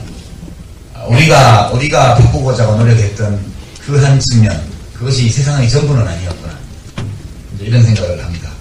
그리고 전국적으로 보면 결국 한 사회의 수준, 역량이라는 것은 그 사회를 구성하는 시민 개개인의 수준과 역량에 좌우된다. 저는 그렇게 생각합니다. 예전에는 그런 시민들 개개인의 의식을 더 발전시키고 사유의 폭을 깊게 만들고 정신적 성숙을 가져오기 위한 어떤 활동들 이런 것들에 대해서는 조금 가볍게 생각을 하고 그거보다는 제도 개선이 훨씬 중요하다. 제도를 바꿔야 된다. 이렇게 생각을 했는데 지금 이렇게 저희 사회생활 30여 년을 돌아놓고 보면 단기적으로는 제도 변화를 통해서 많은 진전을 이루는 것처럼 보이지만 일종의 바이메탈의 원리처럼 시민적 성숙, 시민 개개인의 어떤 발전과 성숙이 없이는 한때 이쪽으로 나왔던 제도가 다시 옛날 모습으로 회귀하는 것을 보게 됩니다. 그런 점을 많이 느끼고 있고요. 시간이 많이 걸리는 일이고 일단은 이제 정치적인 면에서는 이 형식적 법치주의를 법치의 전부로 착각하면서 그 안에서 자기 이익을 도모하는 일을 국익을 도모하는 것으로 착각하는 이런 정치 세력으로부터 권력을 박탈하는 것이 먼저다 이렇게 생각하죠. 근데 이제 그 대신 권력을 잡을 사람들이 그럼 또 그와 얼마나 다르냐 이렇게 말할 수도 있겠지만 좀은 날 것이다 저는 그렇게 생각합니다. 그리고 이제 만약 많은 국민들이 이렇게 생각한다면 한 2년 후에는 그와 같은 변화가 오게 될 것이라고 보고요. 지금 국민들은 그런 걸 많이 원하는 것 같습니다. 그러니까 정권 교체를 원하는 여론이 갈수록 높아지는데 이것이 단순히 법치주의의 문제만은 아니겠지만 이 정부가 법을 함부로 오남용하고 법 위에 군림하고 법을 가지고 우리의 기본권을 탄압하고 국민을 무시한다. 그리고 능력도 별로 없다. 잘 살게 해주겠다 이렇게 했는데 실제 잘 살게 해주지도 못했고 이런 인식이 계속 확대되어 가고 있기 때문에 정당과 정치인들이 앞으로 국민들이 쉽게 교체를 선택할 수 있도록끔 이렇게 잘 설계해서 진영을 갖추고 이렇게 선거를 한다면 2012년 총선과 대선에서 권력의 재교체가 일어날 수 있다 이렇게 봅니다. 다시 한번 권력이 교체된다면 10년 했다가 또 이제 5년 야당 벤치에 있었던 사람들이니까 좀 더 잘하겠죠. 뭐. 근데 한나라당이 하는 거 보니까 예전보다 잘하는 것 같지 않은데 또 야당도 그럴라나 모르겠어요. 그러나 이제 국민들의 생각, 역량이 계속 커지고 있기 때문에 다음번에는 좀 더 나으리라고 보고요. 그런 예컨대 비정규직법 같은 경우가 정당성이 아직 부족한 법이거든요. 지금 시장에서 벌어지는 자유계약에 의해서 벌어지는 일이라고 해서 국가가 등한히하고 있는데 예컨대 똑같은 모닝 자동차를 만드는데 어떤 공장의 정규직들은 연봉을 6천원을 받고 비정규직만 고용한 동이오토 같은 데서는 최저임금 겨우 받는다. 그러면 이것은 옳지 우리들의 정의에 대한 직관적 관념으로 볼 때 똑같은 모닝 자동차, 시장에서 똑같은 가격으로 팔리는 자동차를 만드는데 본사에서 만드는 사람은 연봉 6천원을 받고 그리고 협력업체에서 비정규직만 고용해서 만드는 그 오토, 동이오토라는 그 회사에 있는 사람은 최저임금 겨우 벗어나는 돈을 받고 만든다. 이것은 같은 일을 하는 사람은 또는 같은 기여를 하는 사람은 같은 대우, 같은 보상을 받아야 된다는 우리들의 정의에 대한 관념을 심각하게 침해하죠. 이런 것들을 바로 잡아야죠. 만약 지금의 법이 이런 사태를 방치하고 주장하는 측면에 있다면 이것은 정당성이 결여된 법이라고 또는 정당성이 부족한 법이라고 할 수 있습니다.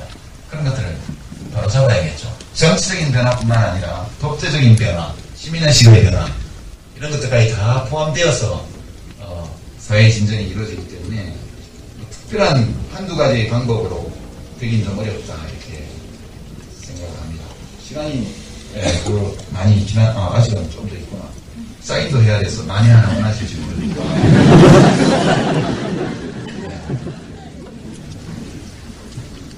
예, 다른 질문 한번 보죠. 또 있나요? 예.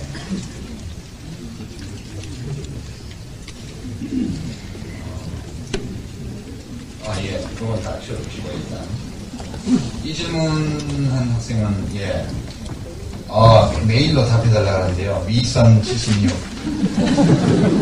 한메일.net으로 답해주세요. 손 한번 들어보시죠. 예. 경제학 카페를 질문과 관련된 챕터가 있죠.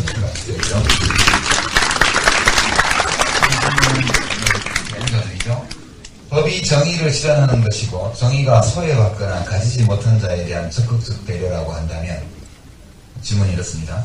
의료민영화는 정의를 실현하는 것보다는 삼성생명 같은 보험사정을 배불리는 일인 것 같습니다. 반면에 의료의 공공성과 접근성은 떨어진다고 생각하고요. 전 보건복지부 장관으로 있었을 때 의료민영화를 추진하셨는데 정의의 측면에 봤을 때 그 이유는 무엇입니까? 좋은 질문입니다. 사실관계가 좀 어긋나서 그렇지. 근데 중요한 문제라 우선 정의를 소외받거나 가지지 못한 자에 대한 적극적 배려라고 정의의 한 측면을 규정하신 것은 이것이 정의와 관련된 전면적인 것은 아니라 할지라도 중요한 구성 요소라고 생각해서 좋은 생각이라고 보고요. 이제 의료민영화는 여기 지적이 맞다고 생각해요. 의료민영화는. 그리고 이제 제가 복지부 장관으로 있을 때 의료민영화를 추진했다. 우선 이제 사실이 아니기 때문에 우선 제가 좀 몇 가지 말씀을 드리겠습니다. 매우 중요한 정책적인 분야인데요. 여러분은 값을 돈으로 매길 수 있다고 생각합니까?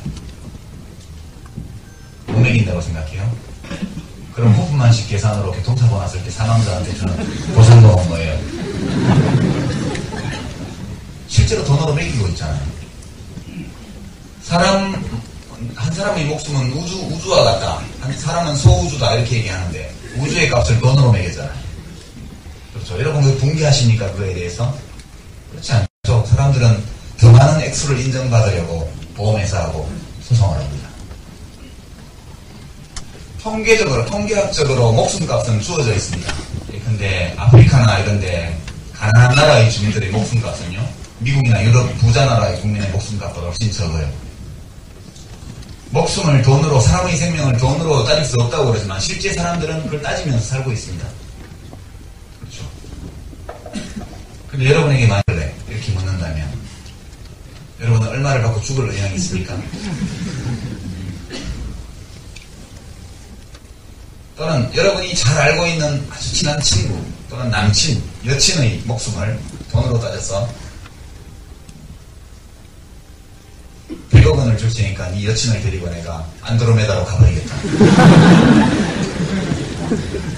그렇게 할 남자가 있을 수도 있죠. 진짜 사랑하지 않는다면.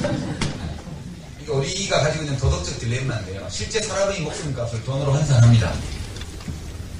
근데 그것은 통계적인 목숨값이죠.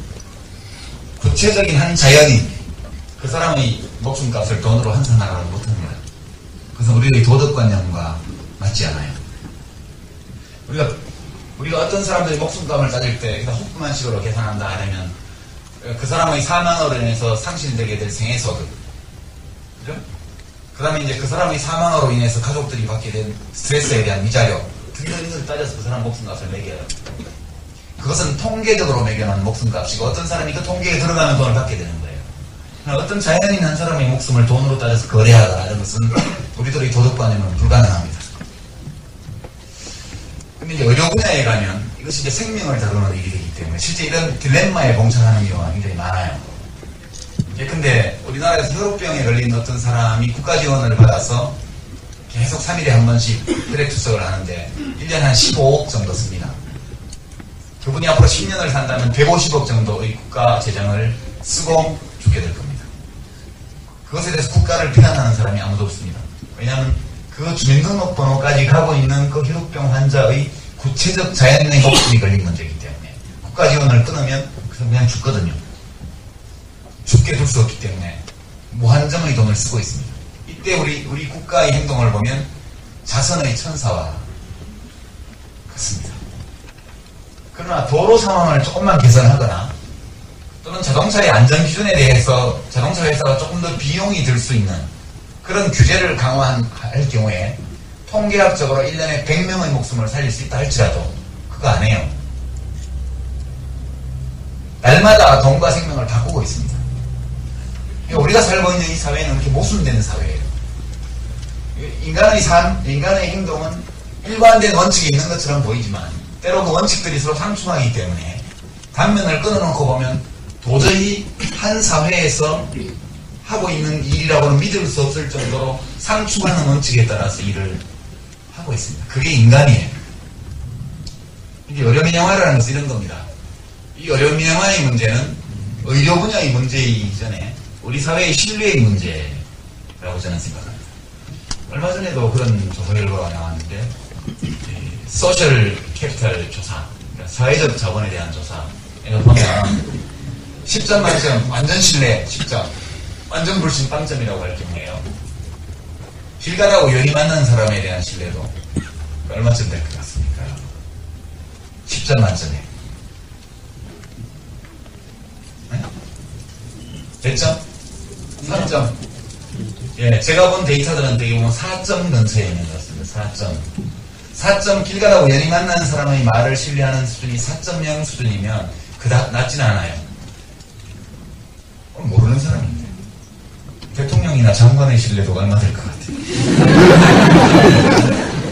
국회의원의 신뢰도요, 검사들에 대한 신뢰도, 신문 기자에 대한 신뢰도. 그 중에서 한 개라도 4.0보다 높은 게 있을까요? 유감스럽게도 없습니다. 우리 대한민국 국민들은요, 신문 보도보다 길다는 사람 말을 들어가고 대통령의 말보다 모르는 사람의 말을 듣고 있고요. 국회의원, 장관, 검사들의 말보다 우연히 버스 정류장에서 옆에 앉게 된 사람의 말을 더 신뢰합니다. 그러니까 대통령의 말보다 인터넷 댓글을 더 신뢰하죠. 우리나라는 분명 저신뢰 사회인데 익명의 타인에 대한 신뢰 수준은 그닥 낮지 않은 반면 권력을 가진 집단에 대한 신뢰도는 굉장히 낮은 사회입니다. 왜냐하면 그들이 모두 반칙을 하고 있다고 생각하거든요. 의료민영화라는 문제도 제가 볼 때는 이 문제와 굉장히 관계가 깊어요. 대통령 말, 장관 말을 안 믿는 거예요. 제가 장관인데 의료민영화는 안 합니다. 어떻게 믿어요? 이렇게 연락을 알아봤어. 제 말을 못 믿으면 왜 오셨습니까? 돌아가세요. 대화가 실제 그렇게 진행이 됐습니다. 미국한테 다 양보를 한 거 아니야? FTA 협상하기 위해서 4대 선결 조건 약까지도 변경 안 하겠다. 지금대로 하겠다. 미국한테 약속한 거 아니냐? 한 적 없습니다. 거짓말하고 그래요. 제 말을 못 믿으면 왜 오셨습니까? 이야기하다고 오셨는데 그럼 가세요.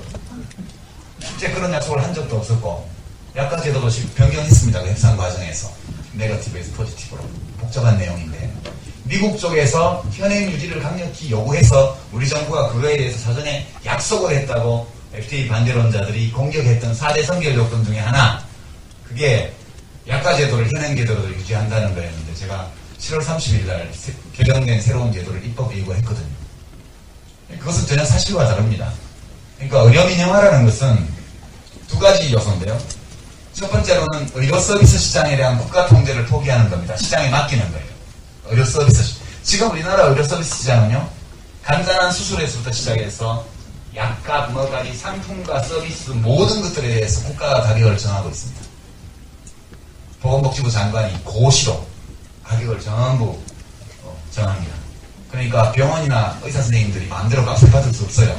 그래서 사회주의 의료다 이런 말이 나오죠. 실제 국가가 완전히 가격을 다 통제하고 있어요. 왜냐? 소비자들이 판단할 능력이 없기 때문에. 이른바 정보 불균형으로 소비자들이 어떤 약, 어떤 처방, 어떤 수술이 나에게 필요하고 유익한지를 판단할 수 없는 공급자 시장이기 때문에 시장에 맡기면 이 세상은 의사와 의사를 아는 사람을 한편으로 하고 의사 아니고 아는 의사가 없는 사람을 다른 한편으로 한 두 계급으로 분열될 겁니다. 그렇기 때문에 할 수 없는 거예요. 모든 문명 국가가 다 의료 서비스 가격과 약품 가격을 국가가 통제합니다. 미국만 빼고. 이것이 의료민영화의 한 축이고요. 다른 한 축은 건강보험제도를 없애는 거예요. 국민건강보험제도. 모든 국민이 강제로 건강보험에 가입하게 하고 설립이 허가된 모든 의료기관들은 의무적으로 의료보험 환자를 받도록 하고 거절할 수 없도록 하고 그리고 의료보험 환자를 치료했을 때 값은 국가가 정한 값대로 받게 강제하는 그리고 모든 국민은 의료보험에 가입하도록 하는 이 제도를 유지를 하고 있거든요. 이것을 해체시키면 이것을 의료민영화라고 보험제도. 의료시장은 의료서비스와 약품시장이 있고 의료보험시장이 있습니다. 약품과 의료서비스 시장은 민간이 압도적인 우위를 점하고 있지만 국가가 가격을 통제하고 있고요. 의료보험 시장은 국가가 강제보험으로 모든 국민을 가입시켜서 하고 있습니다. 이 두 제도를 해체하는 것이 의료민영화입니다. 그와 같은 의료민영화는 참여정부 때 단 한 차례도 시도한 적이 없고 시도할 생각도 한 적이 없습니다. 다만 몇 가지 35년 전에 만들어진 의료법이 완전히 의사 부족 시대에 만든 법으로서 의사 중심으로 의료법이 다 되어 있기 때문에 그것을 일부 손보고 그리고 이제 비영리 의료법인들이 다른 학교법인이나 이런 것에 비해서 불리하게 되어 있는 그런 제도들을 좀 손보는 의료법 개정안 그걸 제가 국회에 낸 적은 있죠. 이거에 대해서 제가 수도 없이 사실 해명을 했는데 가는 데마다 이 질문에 부딪히거든요. 다시 한번 해명할 기회를 주셔서 대단히 감사하고요. 그 의료시장과 관련해서 영리의료법인 이 문제 이제 제가 참여정부 때 검토했습니다. 실제로 제가 이제 인터뷰할 때가 있거든요. 제가 검토했습니다. 장관에 있을 때 검토해본 결과 안 하는 게 좋겠다는 판단이 들어서 안 하기로 했습니다.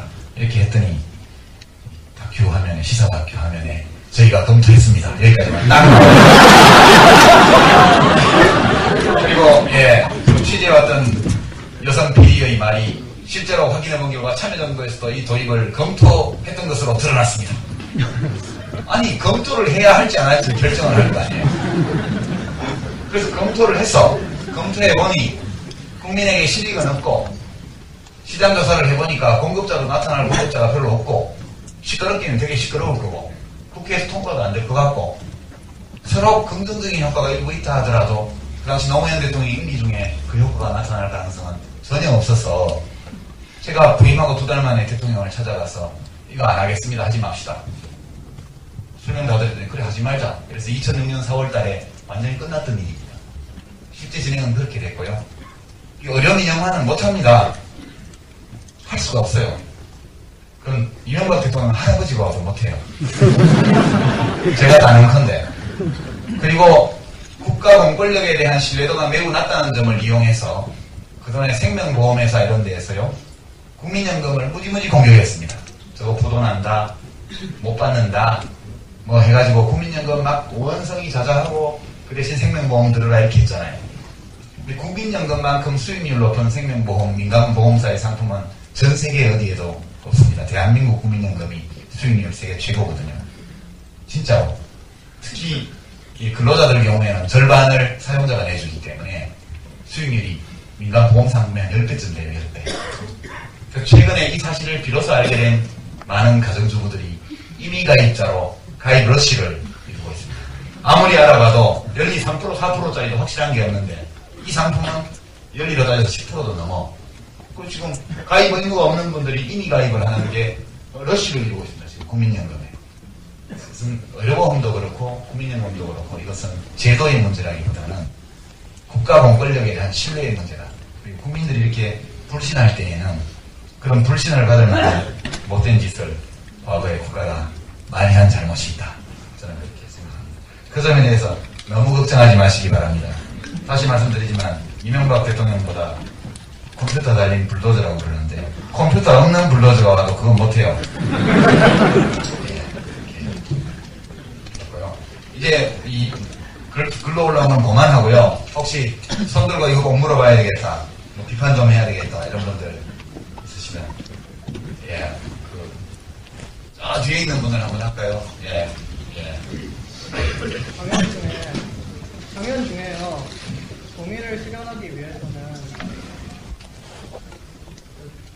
모두가 공정하게 대우받아야 하고, 공정하게 대우받아야 하고, 또한 자기의 능력에 대해서適当한 보상을 받아야 한다고 하시고, 그에 대한 제안으로 기회의 경쟁이란 걸 말씀하셨는데, 과연 그게 실제로 실현될 수 있을까요? 기회의 경쟁. 실현되기로 예정된 일은 없습니다. 인간 사회는. 그럼 어떤 방식으로 그리고 사람이 어떤 과제를 인식하고 어떤 질문을 던졌다면 그것은 반쯤 해결된 거나 다름없어요. 인간의 문명, 사회의 제도가 발전해 온 것은 기본적으로 좋은 질문을 던진 사람들한테서 시작된 거거든요. 우리가 이 공정성의 문제 또는 정의의 문제에 대해서 이미 수천 년 동안의 의문을 갖고 질문을 하면서 살아왔기 때문에 이 점에 관해서는 지속적으로 더 넓고 깊게 정의가 실현되는 방향으로 문명이 나아갈 것이다. 이 점에 대해서는 저는 추호도 의심치 않습니다. 혹시 우리나라의 미래가 불투명해 보이고 정의가 뒷밟히고 문명이 뒤돌아가는 것 같다는 그런 어떤 과장된 어떤 두려움 이런 것을 느끼시는 분들은 100년 전의 한반도, 50년 전의 대한민국 또는 20년, 30년 전의 대한민국과 지금을 한번 비교해 보시기 바랍니다. 얼마나 많은 변화가 있었는지요. 여기 여학생들이 많이 계신데 여러분들의 할머니들은 집에 돈이 많은 집들도 소학교도 못 가는 할머니가 많아요. 왜냐? 그 할머니의 할아버지가 말씀하시기를 기준년들 공부시켜봐야 시집가서 친정에 글질이나 하지 쓸데없다. 이렇게 해서 학교를 안 보냈거든요. 얼마나 많은 여성들의 재능이 사장되었겠습니까? 지금 불과 50년도 안 된 이 짧은 기간에 남녀를 불문하고 모든 학생들이 다 공부를 할 수 있죠. 그죠? 그리고 100년 전에 인간에서는 긴 머리카락 그 상투처럼 거 잘라라 그랬다고 내 목을 자를지언정 머리카락은 못 자른다. 이렇게 하던 시대입니다. 산업공상의 구분이 있었고, 예, 도축장 하는 분들, 뭐 공기 굽는 분들 이런 분들이 천민 대우를 받을 때 아닙니까? 아무나 반말하고 지금은 예, 훌륭한 한우 사업자가 되시고 또 외가로 대접하지 않습니까? 이런 신분 제도의 철폐에서 오는 인간의 해방, 자유 100년 전과 지금을 비교하면 예, 이것은 하늘과 땅 차이고요. 인류 역사에서 100년 동안에 이런 급격한 변화가 일어난 적은 한 번도 없고 이런 과거로 치면 약 1000년, 2000년에 일어난 변화만큼의 빠른 큰 폭의 변화가 지난 100년 동안에 이 한반도에서 진행이 되었습니다. 문명의 발전에 대해서 역사의 진보에 대해서 저는 단 한순간도 의심하지 않습니다. 매번 우리 인간의 시간에 대한 인지 능력이 제한이 있기 때문에 늘 현재에 사는 존재이기 때문에 우리가 짧은 그리 길지 않았던 과거 그리고 예측 가능한 어떤 가까운 미래 이것만 주로 생각하기 때문이죠. 그런 생활상의 시간 제약을 벗어나서 조금만 역사의 시간 속으로 우리들이 시야를 돌려보면 예, 인간은 자기가 제기한 질문에 대해서는 언제나 그것을 해결하는 방향으로 움직여왔다는 것을 알 수 있습니다. 유일한 예외가 지금 지구온난화에 관한 거라고 저는 생각해요. 예, 유일한 예외가 지구온난화에 관한 건데 이 문제는 우리가 문제를 아직도 충분히 인지하고 있지 못하기 때문에 위험한 것이지 만약 우리가 문제를 더 정확히 과학적으로 이 온난화의 문제에 대해서 원인과 예측되는 결과 우리들의 행위가 그에 미치는 영향 등등에 대해서 보다 더 분명하게 우리가 인지한다면 그 문제도 해결할 수 있다고 봅니다. 우리가 인지 못하는 문제가 무서운 것이지 우리가 알고 있는 문제는 전혀 우리를 위협하지 않는다. 네, 그렇게 생각합니다. 대한민국도 잘 될 거고요. 네, 잘못될 리가 없습니다. 네, 그렇게 말씀드리죠. 갑자기 이렇게 개성있게 지금 장갑을 끼고 계신 분들 장갑. 공파학과 전기전자공학과 서상이라고 합니다. 드리고 싶은 질문이 정의사회를 실현하는 세 가지 방안에 대해서 말씀해 주셨는데요. 그 세 가지 방안을 이루는 데 있어서 인간의 기본적으로 누구나 가지고 있는 정의감에 대해서 말씀을 하셨습니다.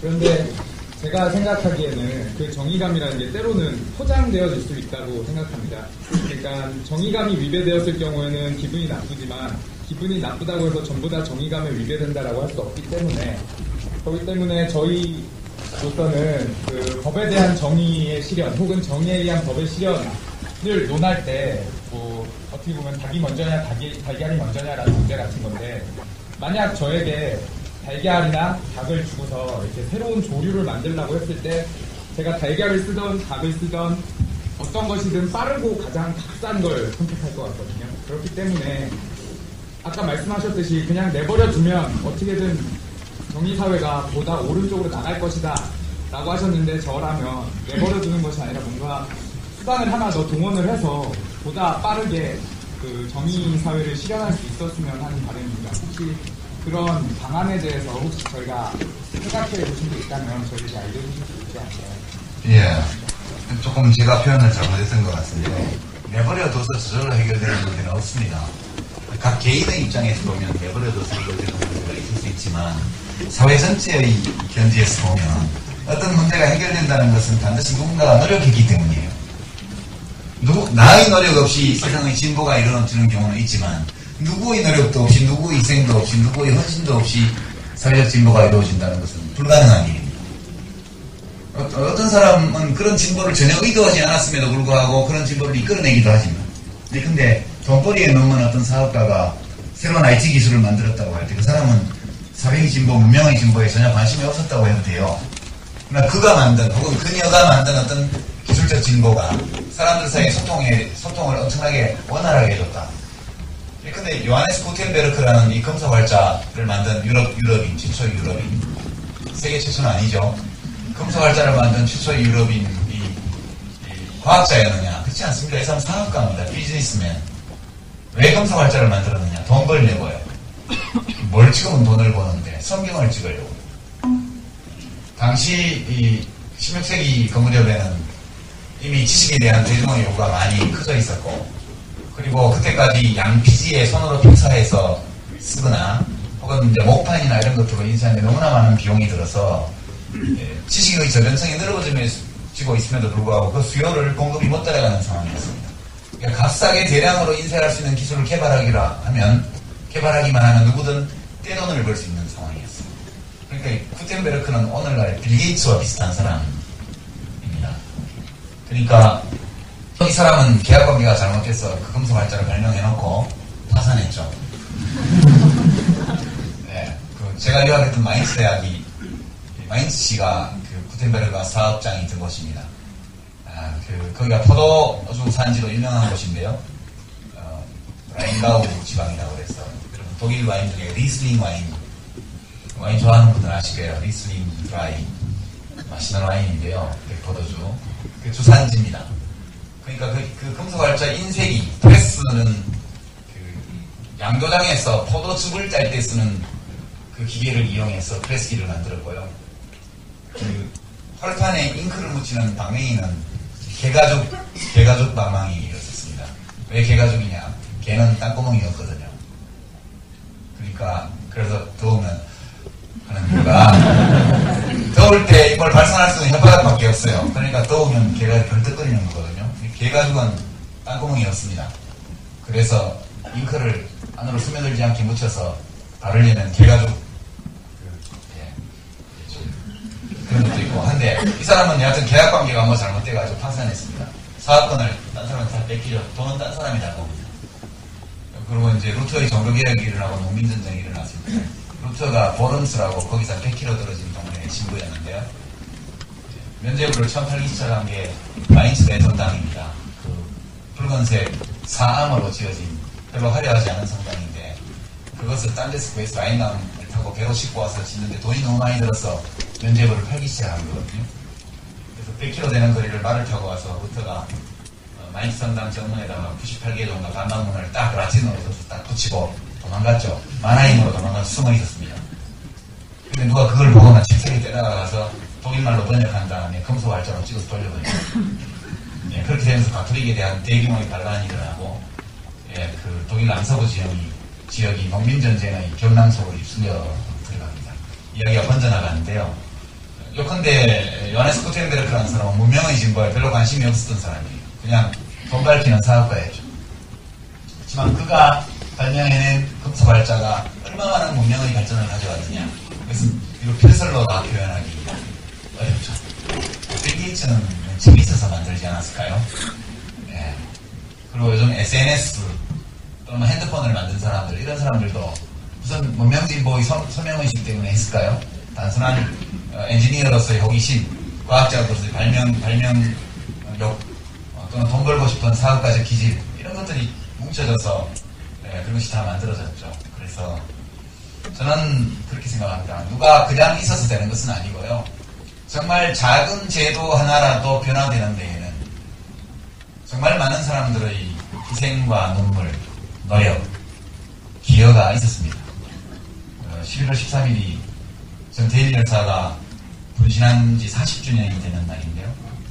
그때 그분이 분신할 때 외쳤던 말이 근로기준법을 준수하라 했습니다. 법 만들라는 것도 아니에요. 법은 혁명에서 만들어 놓고 하나도 안 지킨다니까. 근로기준법을 준수하라. 이 근로기준법에 따르면 하루 8시간만 일해도 되게 돼 있는데 왜 우리는 16시간을 일해야 될까? 그 소박한 구호 하나를 외치면서 몸을 불살랐던 분이 계셔서 그 뒤에 우리나라 노동운동이 있었고요. 그런 것입니다. 그래서 뭐 누가 무슨 비법을 일러줘서 뭐가 되는 경우보다는 그 간절히 원하는 사람이 많아지고 각자가 그 소망을 가지고 무엇인가 작은 일을 하기 시작하면 그때부터 세상은 예측할 수 없었던 속도로 변하기 마련입니다. 그렇게 생각하고요. 세상은 그리 또 낭만적인 것만은 아닙니다. 그러니까 저희가 대학을 다닐 때에는 이런 걸 물어볼 사람도 없었고요. 선배들한테 물어보면 맨날 공산당 혁명하는 것만 얘기해줘요. 그래서 맨날 중국 혁명사, 러시아 혁명사, 무슨 뭐 독일 혁명사, 맨날 혁명사만 공부를 하는데 우리나라 보면은 그 혁명사 공부하는 거 알기만 하면 경찰이 잡아가기도 전에 사람들이 먼저 욕을 했단 말이죠. 네. 그런 시대에 살면서 우리가 했던 때로는 의미가 있었고 때로는 아무 쓸모 없었던 그 수많은 일들이 누적되어서 그래서 어느 날 민주주의가 이루어지고 그랬던 거라고 저는 생각합니다. 너무 그렇게 우리나라에 대해서 오늘 제가 좀 대통령도 좀 까고 했는데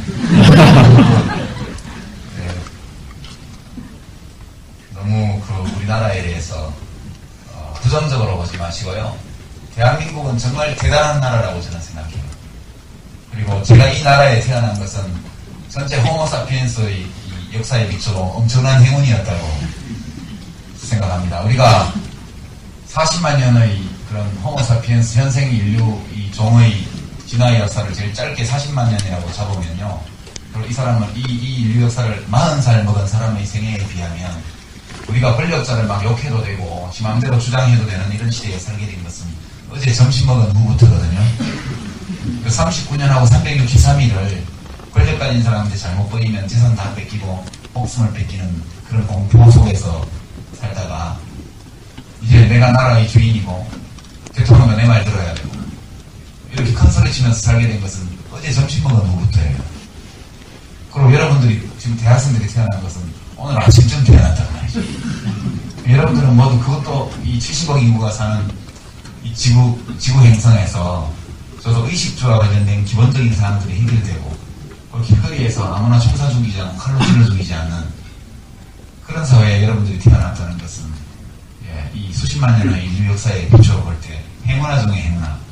중세기로 치면 아프리카의 수장의 아들로 태어난 것. 훨씬 더 행복한 큰 행운을 보고 태어난 사람들이라고 저는 생각합니다. 그리고 대한민국은 아직도 많은 문제를 안고 있긴 하지만 지난 50년 동안에 인류사에서 없었던 문명의 진보, 기술의 진보를 이룬 나라예요. 그러니까 자꾸 뭐 스웨덴 이런 데 비춰서 우리 교육 엉망이다. 또 미국에 비추어서 우리 뭐 무슨 학문 수준이 무슨 저열하다. 또 뭐 어디 축구에 비해서 우리 축구는 국대에 별볼 일 없다. 그러는데요. 개구리 올챙이적 시대를 생각을 해야 돼요. 우리 대한민국만큼 이렇게 빠르게 우리들의 자유를 억압해온 물질적 결핍의 억압에서 벗어난 민족도 없고요. 또 우리 대한민국만큼 신속하게 우리들을 옥죄고 있던 불합리하고 독재적인 제도의 억압에서 우리 스스로를 해방시킨 그런 나라도 별로 없고요. 그리고 우리 대한민국만큼 그렇게 우리를 억압하고 있는 낡은 의식으로부터 빨리빨리 벗어난 그런 국민도 거의 없습니다. 근데 이 대한민국에 대한 평가가 전 세계에서 최고로 야박한 게 대한민국이거든요. 대한민국 국민만큼 대한민국에 대해서 많은 불만을 얘기하는 사람들이 없어요. 전 세계에. 우리는 우리 자신의 모습에 대해서, 우리들의 아버지, 할아버지 세대가 이룬 것들에 대해서, 오늘날 우리가 만들어가고 있는 이 모든 것들에 대해서 좀 더 큰 자부심과 긍지를 가져도 괜찮다. 저는 그렇게 생각합니다. 여러분들 요즘 졸업하고 취업하기가 좀 힘들고 내가 원하는 만큼의 대우를 받는 근로조건을 가진 직장에 취업하기가 어렵죠. 그런 어려움이 있습니다. 그런 그것은 수십만 년 동안 인류가 살아오면서 부딪혔던 많은 어려움들. 지금 이 시각 다른 나라의 많은 젊은이들이 부딪히는 어려움에 비하면 실제 별거 아닐 수도 있습니다. 잠시 우리 세대에 짐지워진 다소 무거운 십자가. 일단 이 십자가를 메고 골고다 언덕을 올라가야지. 저는 크리스찬은 아니지만 비유하자면 그런 마음의 자세로 임하면 얼마든지 극복할 수 있는 문제라고 저는 생각합니다. 너무 마음대로 풀리지 않는 자기의 문제에 대해서 비관적으로 보시지 말고요. 그리고 가끔 우리들이 울분이 터지게 만드는 그런 사회정치적인 일들에 대해서 지나친 울분을 갖지는 마십시오. 충분한 울분을 가져야 되지만 분노할 때 분노하고 감동할 때 감동하고 웃을 때 웃고 이렇게 돼야 되지만 우리들의 이 공동체에 대해서 우리의 미래에 대해서 지나치게 비관적이거나 자조적인 평가를 할 필요는 없다고 저는 생각합니다. 우리 대통령께서 아무리 나라를 국격을 엉망으로 만든다 하시더라도 2년이 있으면 이 또한 지나갈 일입니다. 제가 이렇게 대통령을 꼬집어서 웃는다고 해서 그것이 이명박 대통령이 뭘 크게 잘못한다는 증거는 또한 아닙니다. 사람에 따라서 시각에 따라서 각자 다르게 이야기하고 있는 것이고 지금 이 시각 돈 많은 분들이 모인 예, 만찬쇼에서는 또 저 같은 어떤 말 잘하는 사람이 나와서 과거 10년간 집권했던 좌빨들에 대한 그분들을 또 즐겁게 하고 있을지도 모릅니다. 예, 그리고 반드시 이명박 대통령의 대를 이어서 다음번에도 한나라당이 집권하도록 해야 된다는 그 필요성에 대해서 문명의 필연성을 들어서 논증하고 있는 어떤 농객이 있을 수 있죠. 예, 그 모두가 이 세상의 일부입니다. 예, 그것도 대한민국이고 저도 또한 대한민국 사람의 일원이고 여러분도 마찬가지입니다. 우리들이 사는 이 세상은 그렇게 아름답지는 않지만 또한 그렇게 추악하지도 않고 예, 그렇게 장래가 아주 낙관적이지는 않지만 그렇다고 해서 미래가 암담한 사회도 아닙니다. 서로 충돌하고 서로 얽힌 많은 것들이 공존하고 있고 때로 우리가 아름답게 여기고 때로는 꼴보기 싫어하는 것들조차도 우리 자신의 일부로가 있는 것이고 세상에서 벌어지는 많은 나쁜 일들을 보면서 내가 분개할 때 내 마음속을 가만히 들여다보면 그것이 또한 내 속에 있는 일부라는 것을 여러분들이 발견하시게 될 겁니다. 잘나면 잘난 대로 못나면 못난 대로 우리가 살고 있는 공동체에 대해서 소속감을 느끼시고요. 나름의 자부심, 낙관적 희망 이런 것들을 가지고 개인의 삶과 사회적 삶을 함께 영위하시기 바랍니다. 마지막 남은 시간 거는 이 더운데 장갑을 끼고 질문을 하시는 수고를 하시는 분께 전달하겠습니다.